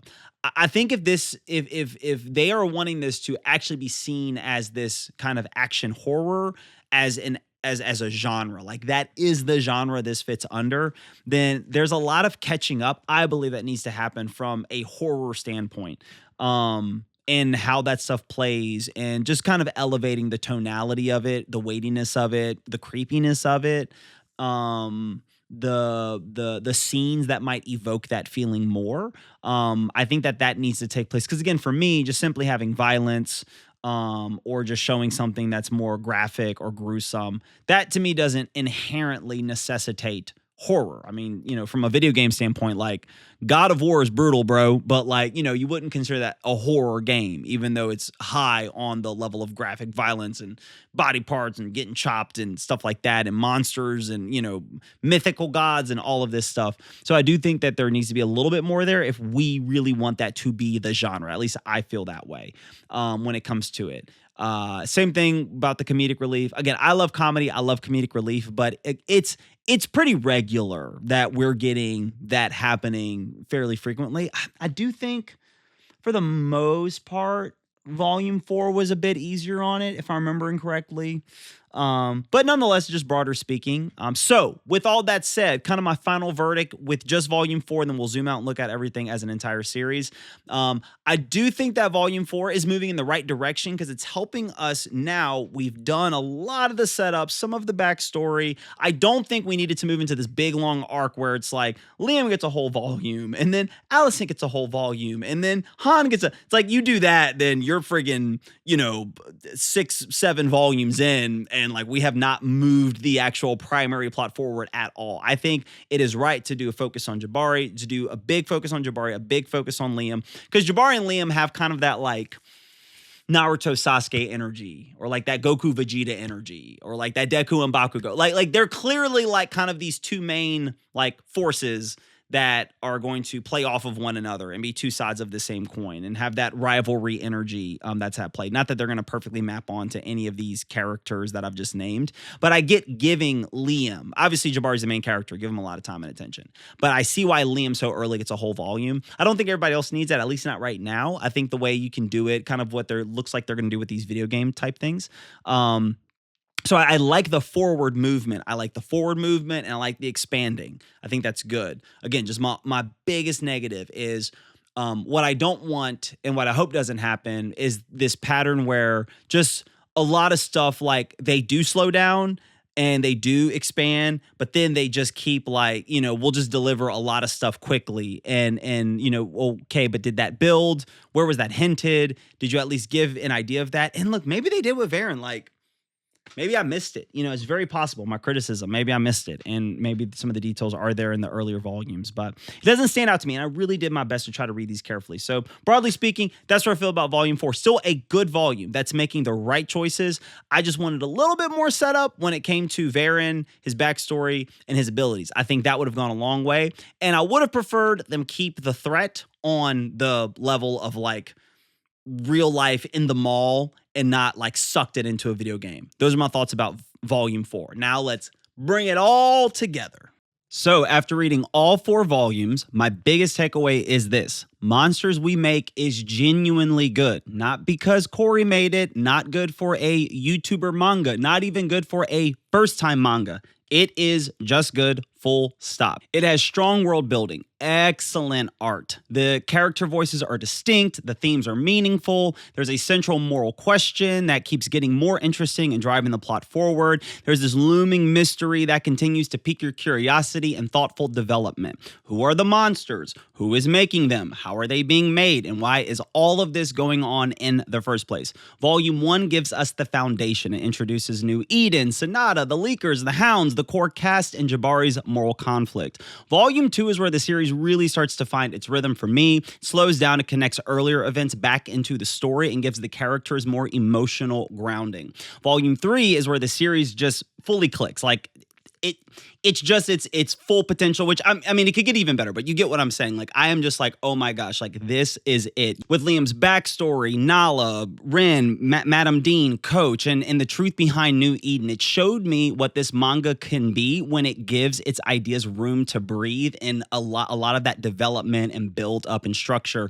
to undergird it. It recontextualizes many of the elements introduced prior. Volume 4 is still good, and if anything, it reinforces to me this idea of where the setup and where the backstory really is going to pay off for Monsters We Make in the long run. We get the Prometheus engine. I'm super fascinated by that. The art of that is just really cool. You get Jabari's backstory that really helps to set up his internal conflict. Allison is getting stronger development to help differentiate her from Jabari, and some of the ideas, they did need more setup and more space, but again, they're not bad ideas. It's just that I want a little bit more setup whenever we get to them. That way, when those reveals happen and the payoffs take place, it's more fulfilling. There's more of a fulfillment with the payoff. So if I had to summarize my whole review, it would be this. The more Monsters We Make lets its ideas, characters, and worlds breathe, and the more they let those things set up, and the more they build those backstory and lay out those little pieces that will all crescendo later on,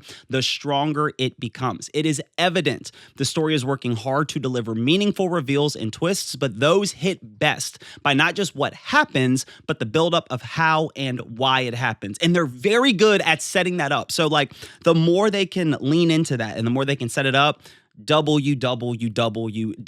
When it slows down, it commits to one emotional thread or just a few of them. It is at its best for me. When it rushes through those lores and the mechanics and character beats to kind of get like to the next thing, that's where I feel like something's missing. I can still see the potential. I'm still interested in it, but that's where it's not fully hitting on all cylinders for me. But that's why I'm still excited. My critiques are not coming from a place of wanting to tear the series down. I hope it's been very clear. My tone is one of I want this to win. If you want to hear a bias, like I want Monsters We Make to win because I like it. It's good. The potential's there. It's a very good manga and the potential is being realized. And so because I'm a fan of Cory and because I'm a fan of Monsters We Make, I want them to win. I want both of these things to win. I want to see it become an anime. And I do think for Cory's audience, because I mean, let's just be realistic, what's going to overlap more when you have this audience that likes to watch Let's Play gaming content? That audience doesn't overlap perfectly with a manga reading community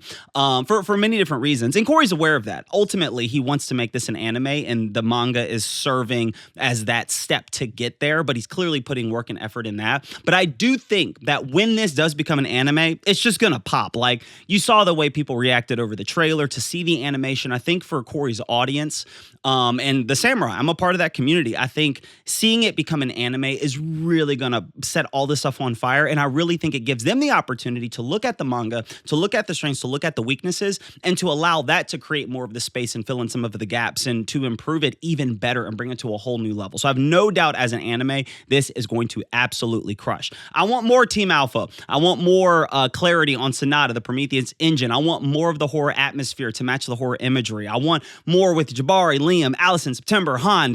I want all that to keep developing. I want the story to keep wrestling with like what it means to call someone a monster. Who is the monsters? How are they made? All of that stuff. I believe in Monsters We Make. I believed in it at first because I was a Cory fan, but now I believe in it because I'm a Monsters We Make fan. So if the future volumes keep building, while tightening up the pacing stuff and letting those big ideas like get some space and more setup, I think this series is going to continue to become something really special. I really do feel like it's something special already. Like, again, I don't feel like I'm like reading a Cory manga. I feel like I'm just reading a manga, and I feel like I'm reading a manga that is good. And yes, like it being done by Cory is what put it on my radar. It's why I gave it a shot. But at this point, again, it's just good. And I don't think there's anything wrong with that. Like, all the externalities of the anime show, Kaiju number 8, and I'm not trying to say it's one in one like similarities between those two. I know I made a Kaiju number 8 comparison earlier, but I'm making a separate comparison between the two. Kaiju number 8 has like all of these external factors that I don't like in an anime, but people just kept talking about it on TikTok, and it was during that era of like free run, solo leveling, the newest season of JJK, all that stuff. I was like, okay, I just want to kind of stay up to date with like what's happening in the anime world, so let me watch Kaiju number 8. And it ended up being like my favorite anime of that season of anime. It just was so good, and I loved it. And so just because like you start watching something, because you were influenced by like external pressure or forces, whatever, it doesn't mean you still can't actually end up falling in love with it. It doesn't mean it's actually not good itself. So I'm going to keep reading. I'm going to keep reacting. And now that we're all caught up with this long video, who knows how long it's going to be, and we've covered all the 4 volumes.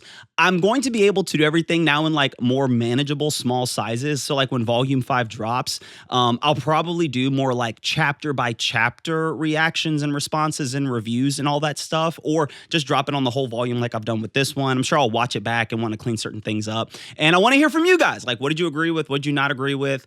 Where did I get something wrong? Again, like I could have just totally missed something, and I would love to hear that. So look, I'm going to have in my description links to Monsters We Make, where you can buy it. There's also a Reddit community that's out there. I'm going to link to the Monsters We Make Reddit community. You guys can jump into that. Their Instagram, like a lot of the stuff, I'm going to, resource it there for you guys to connect with it. I think as Cory fans, if again, you like anything about this, like let's get behind this. Like let's celebrate it. Let's push it forward. Let's champion it. And just because you're a Cory fan, I don't think you should feel what's the word I'm looking for? Like insecure about the fact if you like his manga. And look, if you don't like it, that's fine. But because you are a Cory fan, and even if you don't like his manga, then talk about it in a way to like help him win. Like let's get on the Reddit. Like let's have conversations in that space. Cory, when he's making YouTube videos, it's like, you have this immediate feedback loop. You can put something out there and there's a comment section. And whether like most of it is just trolling or most of it's like blah, blah, you at least can get some like feel back of what the community is thinking.